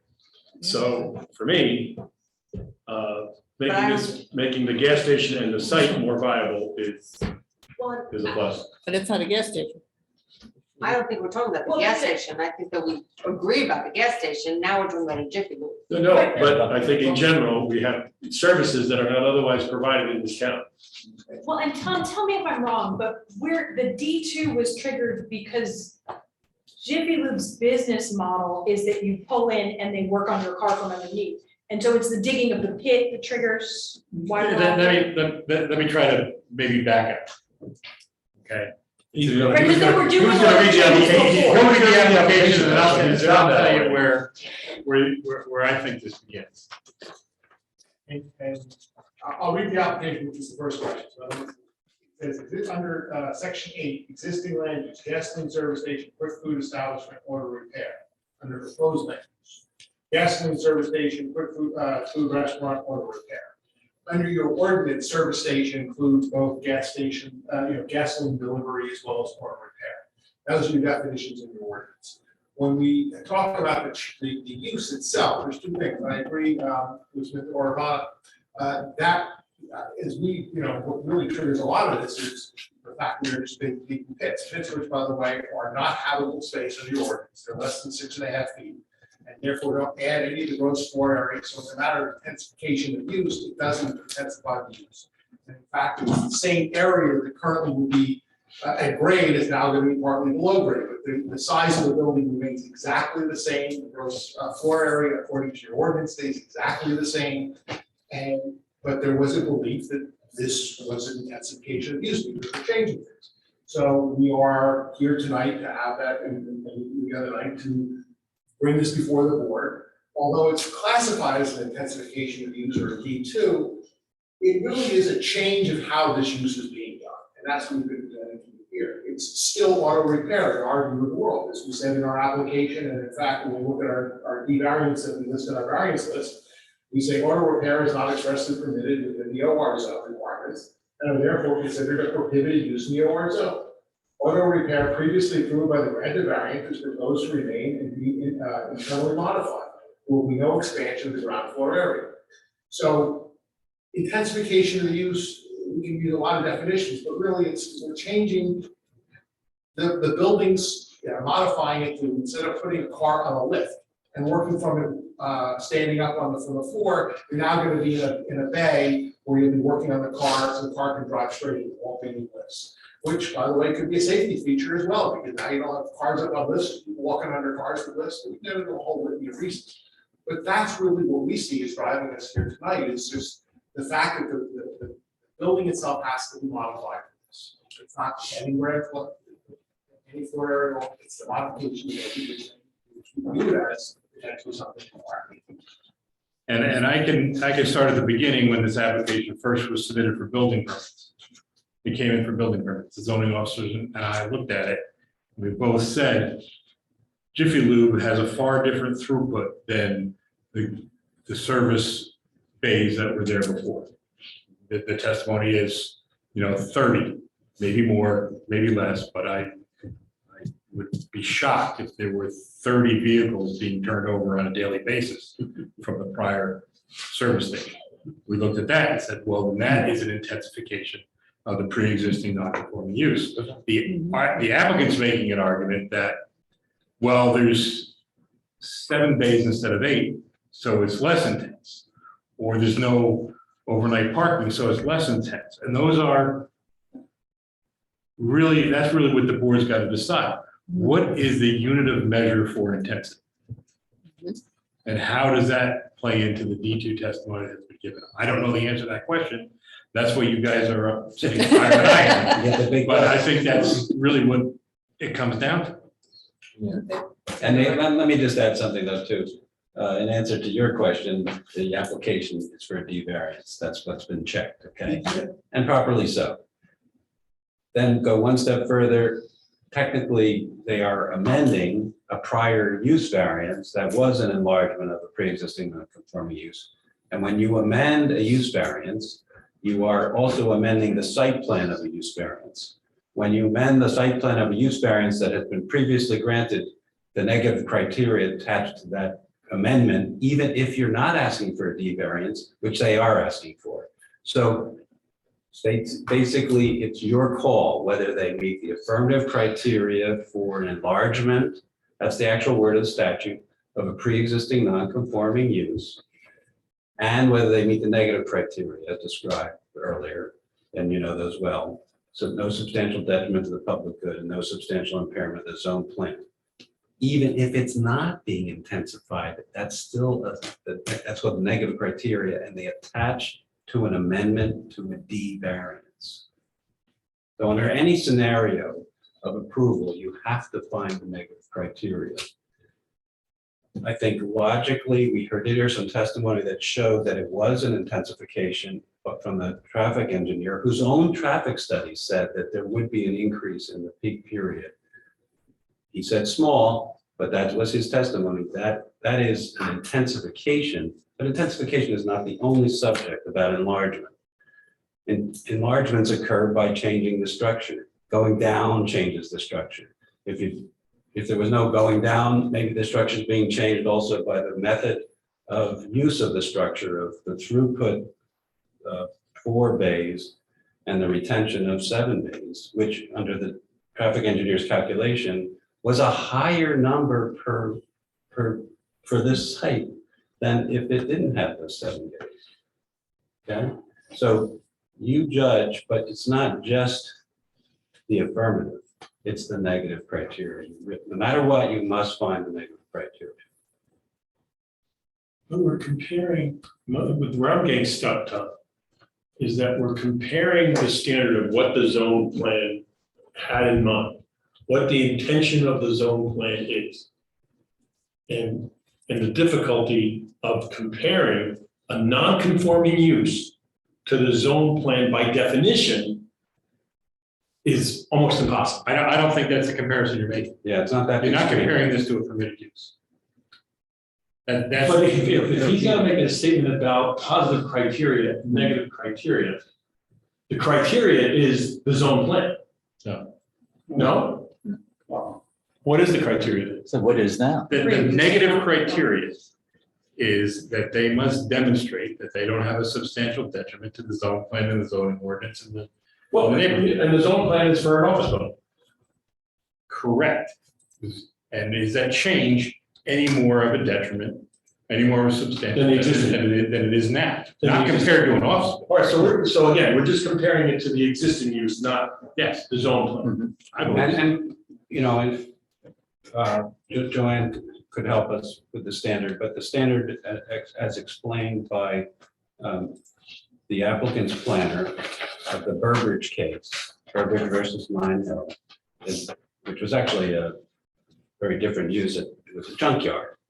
But the board concluded that the placing of better fencing and landscaping around the junkyard was, although an enlargement of the pre-existing non-conforming junkyard uses, which by the way, most junkyards are pre-existing non-conforming uses that predate zoning, that's why they're there. That's why they never give them up to, and they've never abandoned them. Basically, in that case, the Board of Adjustment determined that the placing of the screening and fencing around the pre-existing non-conforming junkyard was a betterment of that junkyard. The board approved it. Judge Stanton affirmed the board approval, finding that under D2, enlargement of pre-existing non-conforming use, a betterment of a pre-existing non-conforming use could be a basis to grant a D2 variance, and that the Medici case technically didn't kick in because it's not a new use. It was a betterment of a pre-existing non-conforming use. But it's in your discretion, both the affirmative criteria here and the negative criteria. And you need to approve this requires a 5 affirmative votes of the 7-member board acting as Board of Adjustments.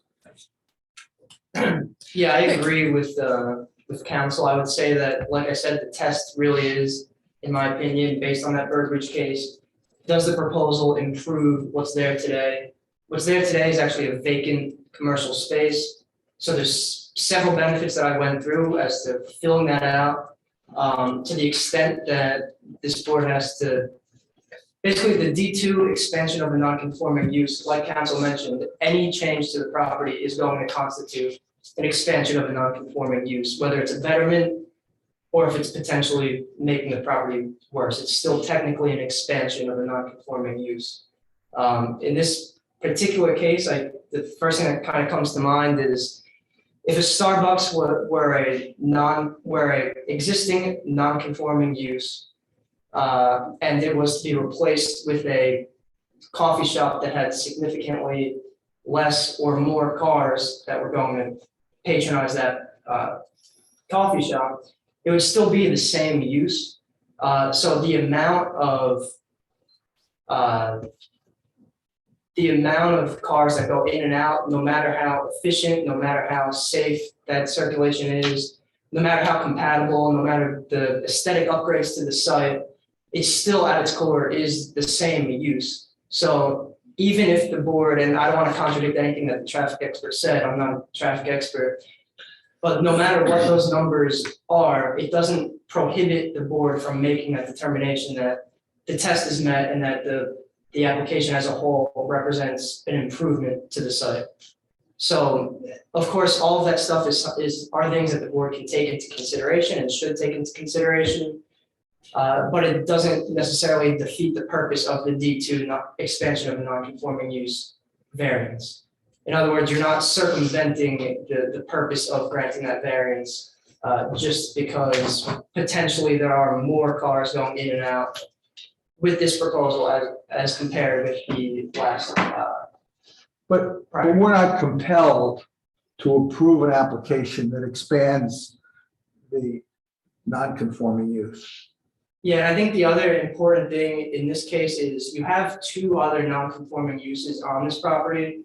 So even if hypothetically this application were denied, those two uses would remain as of right.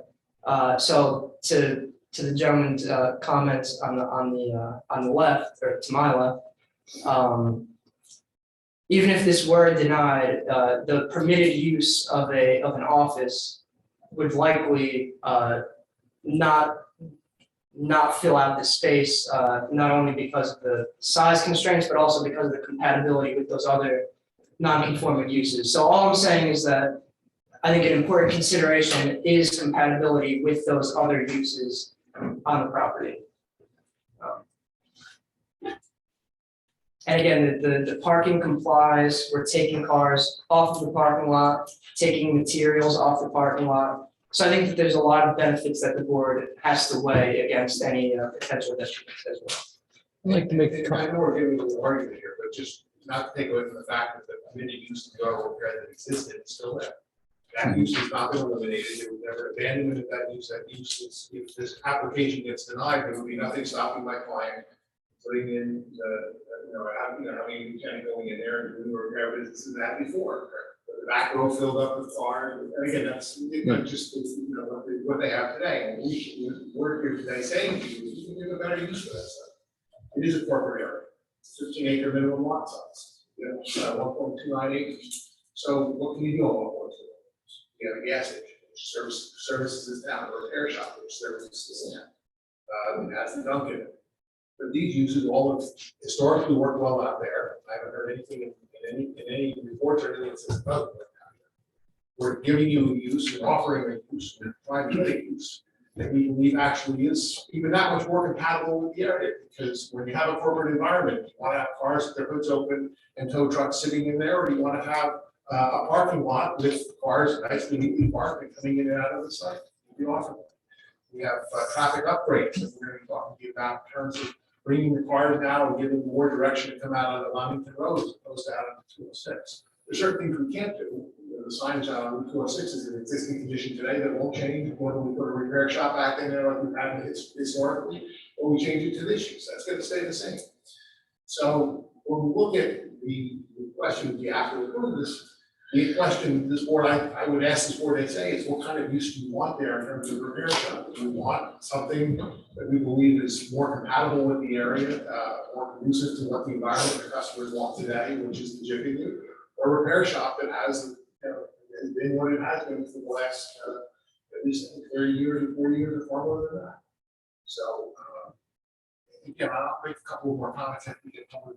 We still have questions for Mr. Flynn, the public has any, but I do think the question really is going to come to this board is, does this actually improve this corner of town? It's a very positive corner.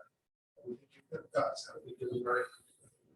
I'll leave that open to the questions. I like to Go make right ahead, Lou. make a comment about intensification, because it's been brought up many times. There are different metrics, like Tom brought up about intensification, different metrics, size of the building and so on and so forth. One of the metrics is trips in and out, and this is more of a comment than anything else.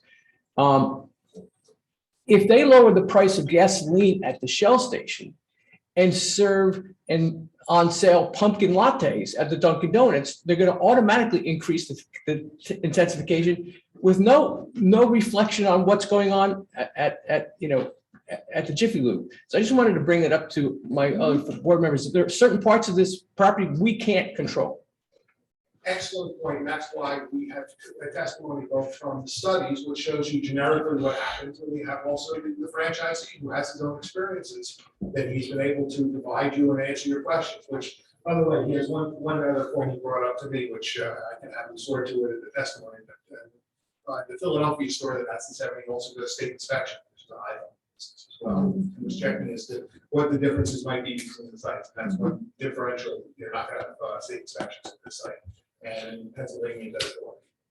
With that being said, in looking at the peak hours, the peak hours here are you have 11 cars under the existing use under the study, and this use would have 14 cars. It's a difference of 3 cars in the peak morning hour. That's an average of 1 every 20 minutes. The question is, what impact of having 1 additional car every 20 minutes is going to have on the site? The PM peak hour, it says it's going to be 12 in and 18 out. That would be 6 cars. That would be 1 every 10 minutes coming in and out of the site. So again, what type of impact would that small amount of traffic have on the site? The fact that there may be more services during the day, cars coming in and out, doesn't change the fact that when a repair shop takes in cars, they have 50 of them sitting in the back line. They're working on those cars. Those cars at some point during the day are coming in and out as well. They just may have a delay in leaving the site than the cars today. But the answer is going to be is that you're going to see a very moderately, possibly even no change in the traffic patterns, just because even if you, let's say, have 14 cars, an extra three an hour, it's not going to have that much of an impact. It's like, gas prices change, services change. It could be a mechanic in a bit, it may be a difference in the number of trips you have to the site. The mechanic was really good, but not actually. You know, good mechanic you did. So there are a lot of factors that come into it. The question is the way this use is going to look, the way it's going to present itself to the community. The service it's going to provide, ask the board to look at. So is this going to be something better than we have there today? I think it is. At least we have a good operator. So. Okay, board, any more questions? No more questions? No? Let's open it up to the public. Janine, want to check online? Online, we do not have any public. Is there any public here? Anyone? No. Joanna, do you have any further, anything further to say? No, I don't. No?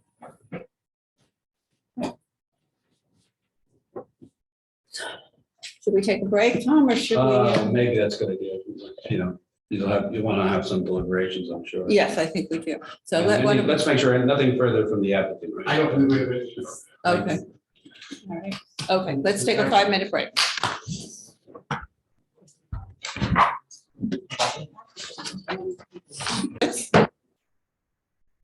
We're all back, so let's keep going.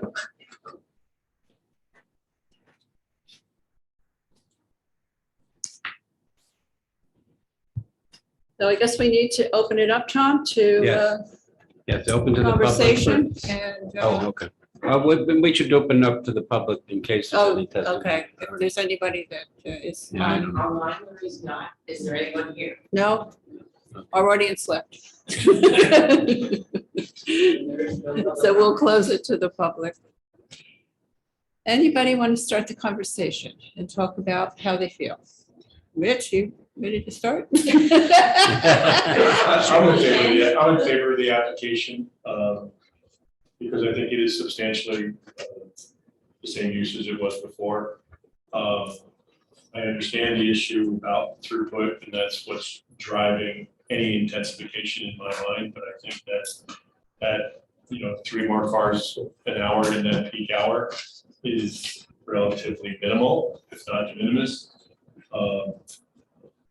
And otherwise, and I think that the applicant should be acknowledged for coming back today with modified plans that address much of the concerns that we raised in the first meeting, that talked about how the site can function more efficiently in terms of traffic into and out of the lot.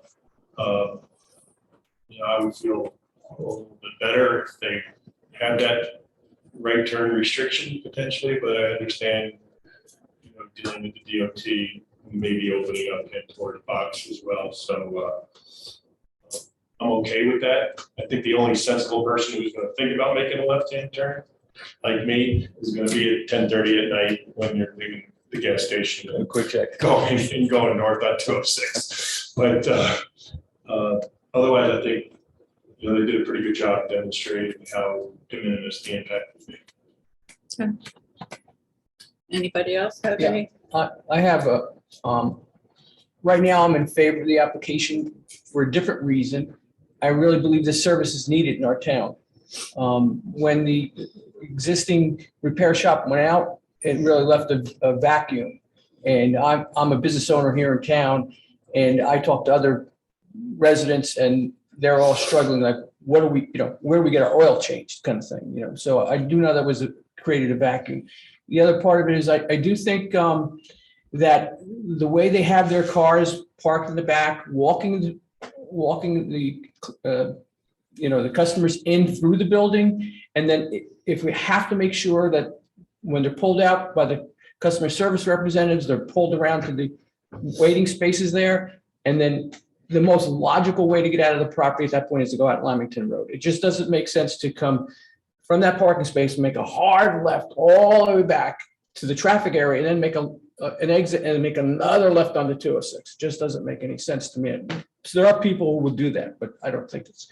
So I think the applicant did the right thing by redirecting the traffic and putting enough directional signs there to mitigate those several extra trips, whatever it might be, in the peak hours. So I'm okay with that. Okay. Anybody else? I appreciate the work too. I'm going to be against this application. I don't agree that the traffic's, I don't agree with the numbers. The 11 with the regular existing station at 11 every hour coming in. I just never saw 11 cars going in and versus the 14. So when we're talking about 3, the differentiation of 3, I'm just not sitting with me. I also think that the original applicant that was there kind of got forced out because all of a sudden he found out that it was going to change. I think we had him come before us a couple of months ago and he saw the writing on the wall, so he left. So the reason we don't have some of the service cars is because he kind of got chased out for whatever, maybe this or some other reason, I don't know, but I just think this is going to be too much in that space. Gas station, Dunkin' Donuts, and now a Jiffy Lube. It's going to be a lot. Yes. I'm sorry. Go ahead. My only comment is I wish someone would have addressed the most southerly gas pump because it's almost impossible to get out if the gas station is busy and it's sort of blocked to get out to you look at it. I don't know exactly what you could do, but I think there's a strip of grass that could be paved over. Bite my tongue, but maybe somebody should take a look at that. You do get locked into that spot sometimes. Yeah, that southerlymost spot is tough to get out of. Yeah, so I think it's a good application. I think they've addressed our concerns. They've brought us back answers to all the questions we had last time. And I appreciate the transparency with the EV charging exhibit. We obviously have thoughts. We have lots of thoughts about lots of things. And I just appreciate the opportunity to weigh in on those things.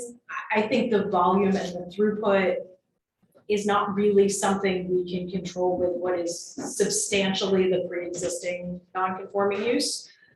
The the old operator could have changed their operations to turn more cars through the business every day.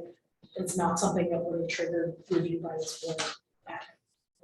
Dunkin' Donuts could decide they want to order coffee or donuts. It's not something we can control. And so I think the applicant's done a lot to address our concerns, and I don't see a negative impact for this.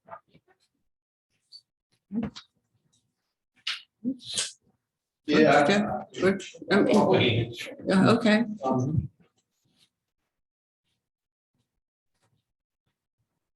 Yeah, I mean, I think substantial, I don't have a big problem with the application. I thought about it a lot, you know, I do like the fact that, you know, it did look kind of like a junkyard at sometimes when you would drive by. You know, and again, you know, you have a mechanic there, I think it would be nice to have a mechanic. I know that when we had the last application, it was filled with neighbors that didn't want the convenience store and the drive-through. And I think that was the right decision back then because I had a problem with that. But I think all things considered on this application, I think the applicants addressed our concerns, and I think it's gonna be a good operation. And I think, okay. No, I hear what you're all saying, and I'm inclined to agree with Tim on volume. I know there isn't a lot that we can do to control it, but I mean, I would have liked to have seen it a little smaller, you know, maybe not as many, even fewer bays, only because I just think it's enough, because the site is just not large enough for the use. So that's my concern. I have many concerns about this application. Circulation on the property obviously is one of the big concerns. Some of the things you can control, some of them you can't. Going into the property, the ingress, you know, 206 queues up and you're trying to get in there to try to get gas. The egress, same thing, you know, trying to make a left-hand turn coming out of 206, trying to make people go into Lamington Road. It's difficult. The back bay, you have cars coming into the back bay, and then you have one car going out of the back bay, which is also more congestion. Yes, you've replaced the unsightly cars, but you've added more traffic from what I can see, and people just walking around trying to find where they're supposed to be, queuing up into Dunkin' Donut.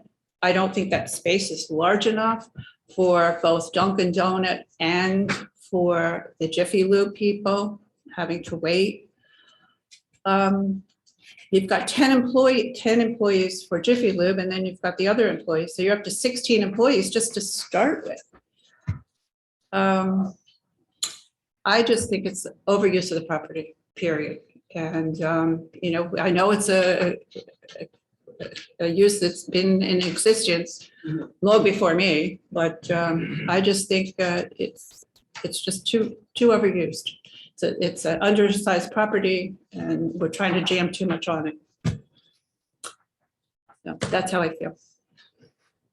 Anybody else? Okay. So is it okay to ask one more question? I think so. Of the applicant? I think so.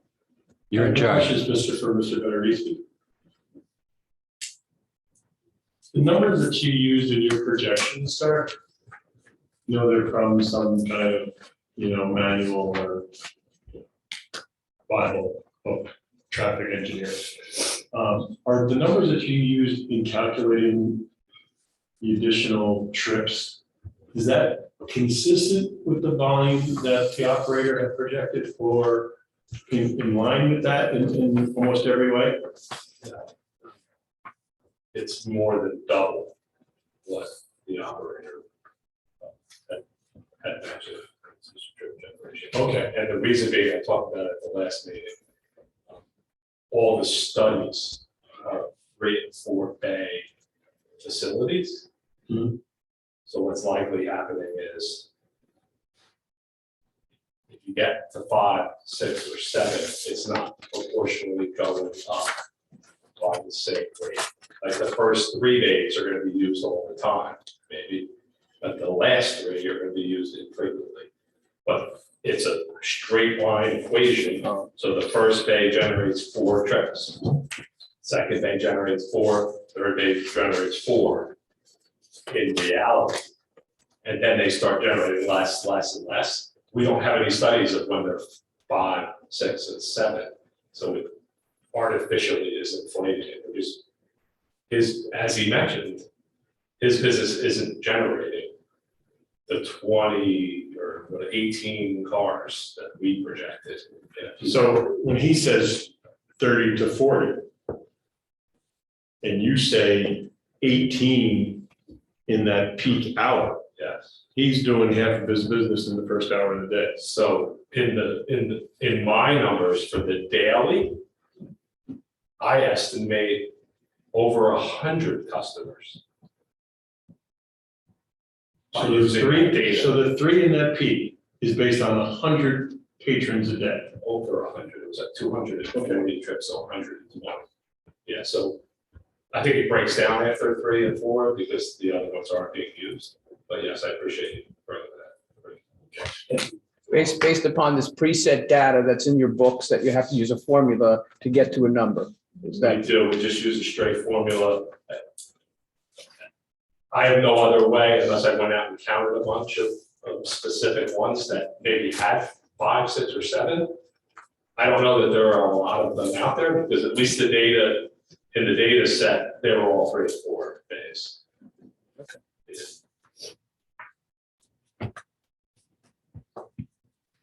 Okay, Tom, I guess we're ready for Okay, a, the only thing I noticed is yes, Jeff's comment made me want to ask Jeff, Yeah, do you want them to cut the number of bays in order for you to be satisfied with your, I mean, that wherever might- you are? And that might be, a solution, yeah. I mean, I just think the site is just too small for what they're proposing.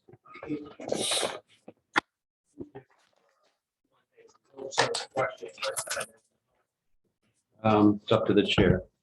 whether you I'm would- sorry, I didn't. I would just, in speaking with my crew here, Yeah. answer some of the questions. One thing, just to address some of the questions, which be something your chair mentioned, which is the center bay in the back. Uh-huh, We'd be willing to eliminate that bay. Again, with Mr. Burris's testimony, again, all of these bays are not going to be used at one time. If it's an issue, we will certainly eliminate that bay in the back. So then make it a 6-bay facility, which I don't know if you have the numbers for that. That would help the board ease its concern about some of the traffic issues.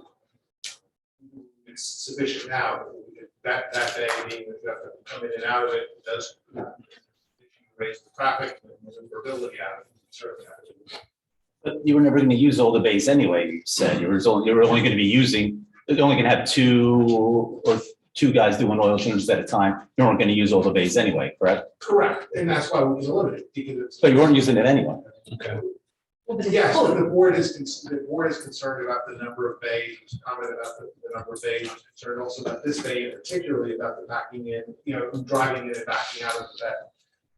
It was 4 for one bay, 4 for the, so your numbers were 4 for one bay, first bay, 4 for the second, 4, that's. So what happened is we used this theoretical data, as I mentioned before. I doubt he's gonna end up using 7 on a normal time period. So when you go to 6 bays, now you dropped your trips down to 24 and 28, which gets you now only 1 or 2 trips higher.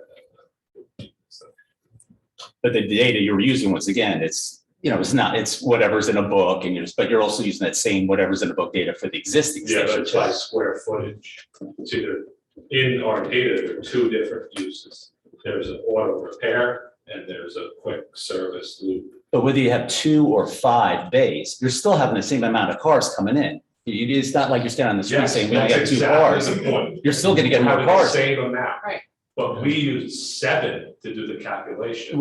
But that would be even better. Okay, but still, I still think you're gonna have a But throughput at a of more than 4-bay, so you're saying, 3. so a 4-bay facility would get what the applicant's saying, 40 trips. This site's gonna get 40 trips, but because I had to use a theoretical 7 in the theoretical, I had to artificially inflate it. Why is If he his had number 4 so much bays lower than here- what it says in the book, though, for that kind of service station? Why is this very densely populated state in New Jersey on a very popular road gonna get so much less than what your book says it's gonna get? Because there are no 7-bay ones studied.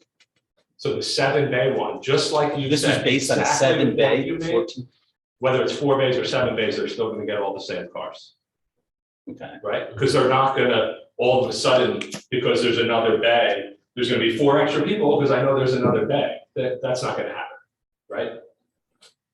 Okay, So whether it's 6 or 7, and that's why that the operator doesn't care if it's 6 or 7, because he doesn't think he needs, he's gonna have people in 7 bays at all given times. okay, And all if right, he has so I to get have it. So where should go by the someone- number, the 40 number then? If he says he's gonna get 40, If that's. we he's should 40, divide by. and I compare that, 40 in a day, the service station guy did more business than that.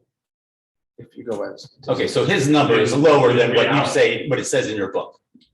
That's what he is. Substantially lower. So why is it so much lower than what it says in your book Because after all the studies that book? Because it only studied 3 and 4 bay facilities. So if I use 4 bays, which is probably how it's gonna generate, like a 4-bay facility. Just because there's extra ones, just means people aren't gonna have to sit and wait the extra 10 minutes. Yeah. To be in the parking lot. It's not gonna change the amount of cars. People coming in, exactly, yeah. So when I use 7, I artificially inflated it by almost double. I think Yeah. maybe this helps us, that, let's say, day 1, we'll have 30 cars in a day. Day 2 might have 30 cars in a day. Day 3 might have 30 cars in a day. Day 4 might have 15. Day 5 may have 3. Day 6 and 7 may have 1. But because of the way the study's drawn, he has to use the 30 that he uses in day 1, 2, and 3, because there is no distinction between, as you get higher in terms of the number of bays, they don't change the calculation and reduce it as the experience occurs. So when you hear Mr. Hill testify and saying, I have 30, we're expecting 30 visits in a day over a 10-hour period, which is really 3 an hour, 3 an hour that you're looking at, but that's not an average. Some will be more hours, more per hour, some will be less per hour. And that's because those cars probably mostly will be serviced in those days 1, 2, and 3, not getting to day 4 because just the sheer volume of the day. But because of the way we have to present proofs to this board, and because of the testimony, we need something that's reliable and something consistent to get the testimony of the ITA. But we hopefully have given you something one up on it, which is Mr. Hill's testimony, who says he's got 190 facilities around the country, which he experiences. And he's gonna have to operate this, he's gonna have to live with the headaches if there are headaches, and he's gonna live with the wonders and wonders, he's gotta operate this facility. He's come before this board and says, I know this, I've looked at this market, I've entered into this lease, I wanna run this business here, and I believe I can run under, we did 7 days just because the numbers were there, there were 8 days to start. Yeah, I don't care about number of days. So he's saying he's gonna do 5 cars an hour based on the 40 number. That's 5 cars an hour. If he does. In an 8-hour day, right? No, we're not focused on that. We're focused on that peak hour Yeah. in the morning. We're not focused on the average over the course of the day. We're focused on the impact of that peak hour. So even if he did 1 car every 20 minutes in 6 bays, that's 3 turns in each spot. That's a maximum of 18 cars in any particular hour, if you were that busy. Yeah. Right? Yeah. And your projections, Mr. Bertavisi, for that 1 hour, were how many cars? In that 1 hour? The peak hour. Peak was 18, Peak hour. No, but I think but every other hour of it was 14 for the regular ones. Which are all less in terms of the demand on the site. True, So but only that's during the still- peak that's hour, still- it's growing 1 or 2 Yeah, spots. that's So what we we're talked, it would be 28 total trips, so 14 and 14 out of the morning. And it would be 18. So that's 14 customers. And the most you could possibly do if you turned a car over 20 minutes, which I've not been there for less than 20 minutes ever. That's a fair statement. Right? So if you turn a car over every 20 minutes, that's a maximum of 18 customers. Yes. We're talking about 14 customers at the peak. In the AM. Yeah, I think We're guessing, we think. I think the increased traffic is diminished, so. And I appreciate the concession to drop down to 6 that makes that numbers more limited. More limited in the data, but in reality, Mr. Walker says is true. The fact is that we'll drop down to 6 because it goes more than just the issue of number of days. Madam Chairman had also expressed a concern about cars backing out of that site. And we've tried throughout this application to respond to what you said. Right. And in reality, it's there, it's a bay, it's there, it exists. We had it in the plan. If we have to cut that bay out, so be it, because at the end of the day, back to the consistency of our testimony, which is, we think bays 1, 2, and 3 are gonna be used. Bay 4 will have use, but if you want us to get rid of bay 5, we'll get rid of bay 5. The other 2 bays, by the way, are gonna be on lifts, so they have actually a different purpose. They're gonna be used differently because of the types of work that's done on it. So we do preserve those bays, and we haven't offered to get rid of the other 2 bays because of the type of work that needs to be done on it. But I can understand. So the average flip time for the ones that are using the lifts are longer than the 20 minutes for the quick oil change? The average, I'll let Mr. Hill. The average roll, or whatever you call it, turnover, if it was a restaurant, you'd call it turning over the tables, right? So when you turn over each spot in the lift areas, those spots tend to be longer duration servicing than an oil change, yes. than the other ones. Yes. So, so what is They're the, less what is intense. the quickest you could possibly turn a car? In In the 179 lift. locations that you have, or whatever that is. In the lift. What's the best average you have for turning cars? So we did a promotion once where we gave away free oil changes for a day at the store, and we did 100 oil changes, I think. And that average, how much time per? What was the average time per on something like that? I didn't think of it that way, but we had 5 bays, so we did 20 a bay over 10 hours, so 30 minutes. Is about that. 2 per 30 Doing it minutes. off the top of my head. 2 per 30 minutes is the most. So 15 That minutes. day, we staffed because we were giving out free oil changes, so we had people in every bay ready to go, and we did 100. Okay, but you'd have to have the staff to support that kind of volume. We knew that day because we were doing it for. Okay. And I'm doing the math fast, so I'm wrong, correct, but I think it's, yeah. It's probably, More people. if we're at a peak and we're working well, it's 20 minutes, 30 minutes, you're cooking just for an oil change. But to your point, any other services, tire rotation, brake flush. And you do that on a lift station then? We would move them to the other bay. Typically, or if, if it's the only car in there, not peak hour, you might change that.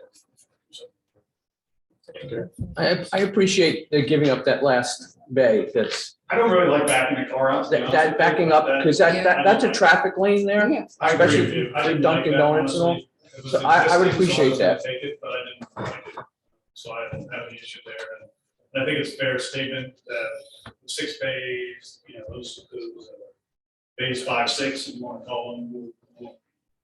It's just kind of a reality of business. But there may be times where they are, where we have 6 customers, so I don't want to tell you that it never be used, but it certainly won't be used as much as the first.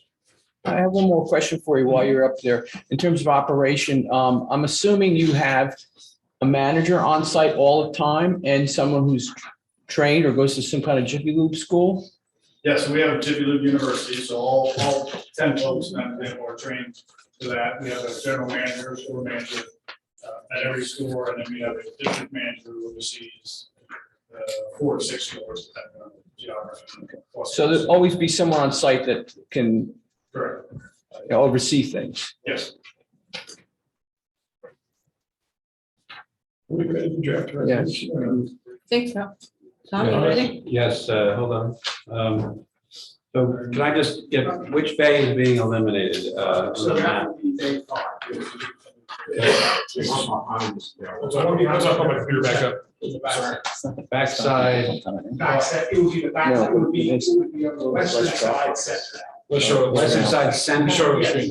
It's the only center They don't that. use it. So it's the one. It's the only Stop center. people from coming in. It's next to the pit that's Just being gonna make a built. lot of We one. have the architect. No, they don't use that for wheelchair. You call it number 5 on some plans, because I don't see I don't know numbers. what they're If using you for, see, but if you see the bay, backing in and out was. Five, that's second. Give me one second, I'll pull it up. it would be this bay. Mr. Henry, can you confirm that? Give me 1 second, because I'm gonna pull up the architectural plans. It's up there.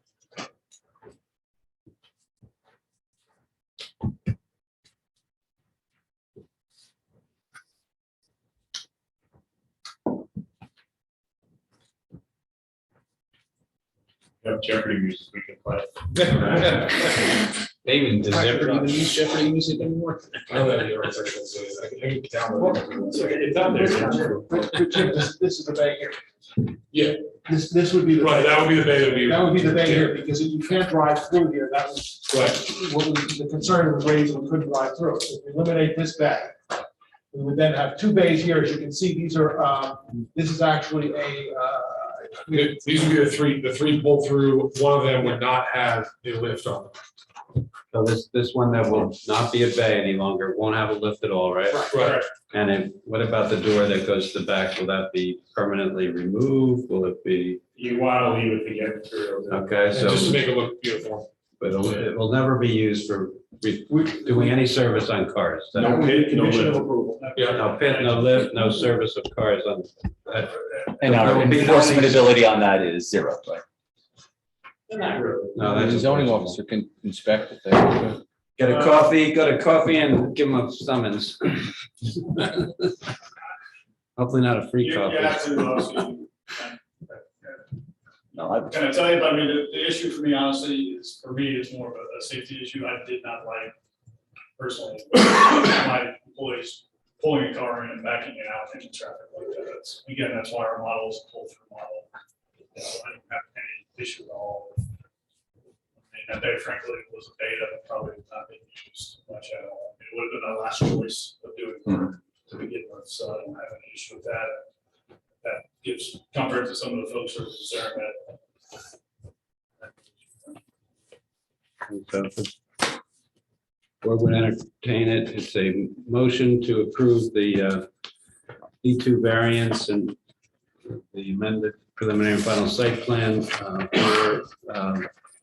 the addition of the Jiffy Lube to replace the auto repair business at the Shell Station Dunkin' Donuts property with the conditions, the standard conditions, Paul and Frank's reports, and with the condition that the EV parking spaces shall be located in the northwest corner as described by Mr. Henry and as requested by the board members. They'll also reduce the number of bays from 7 bays to 6 bays with the elimination of the lift and the use of the bay as described by Mr. Henry. And there'll be no backing out and no service of cars in that bay. And Tom, just as a clarification, we have 7 people who vote and the 2 alternates do not. That appears to be the numbers, yes. And there have only, this only carries if there's a 5 affirmative vote carry. Otherwise, it's a denial, statutory denial. Right. So is there such a motion? Motion. Second, Roll call, Joe. Mr. Travellini, Aye. Mr. Rodriguez, Aye. Mr. Leonard, Nay. Mr. DeTrini, aye. Ms. Urbana, Aye.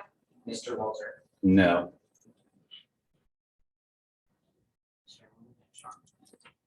Negative, no. Application is denied, did not receive 5 affirmative votes.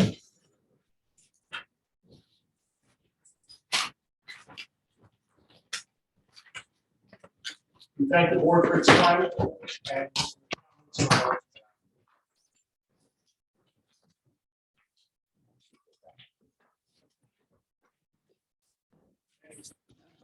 Thank you.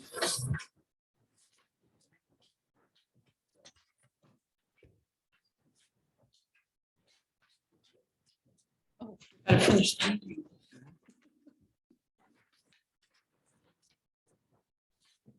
taken care of all the business. I don't think there's anything else left to talk about. So we, what, Well, just so everyone's on the same page. So for next week? we don't have an application for next week.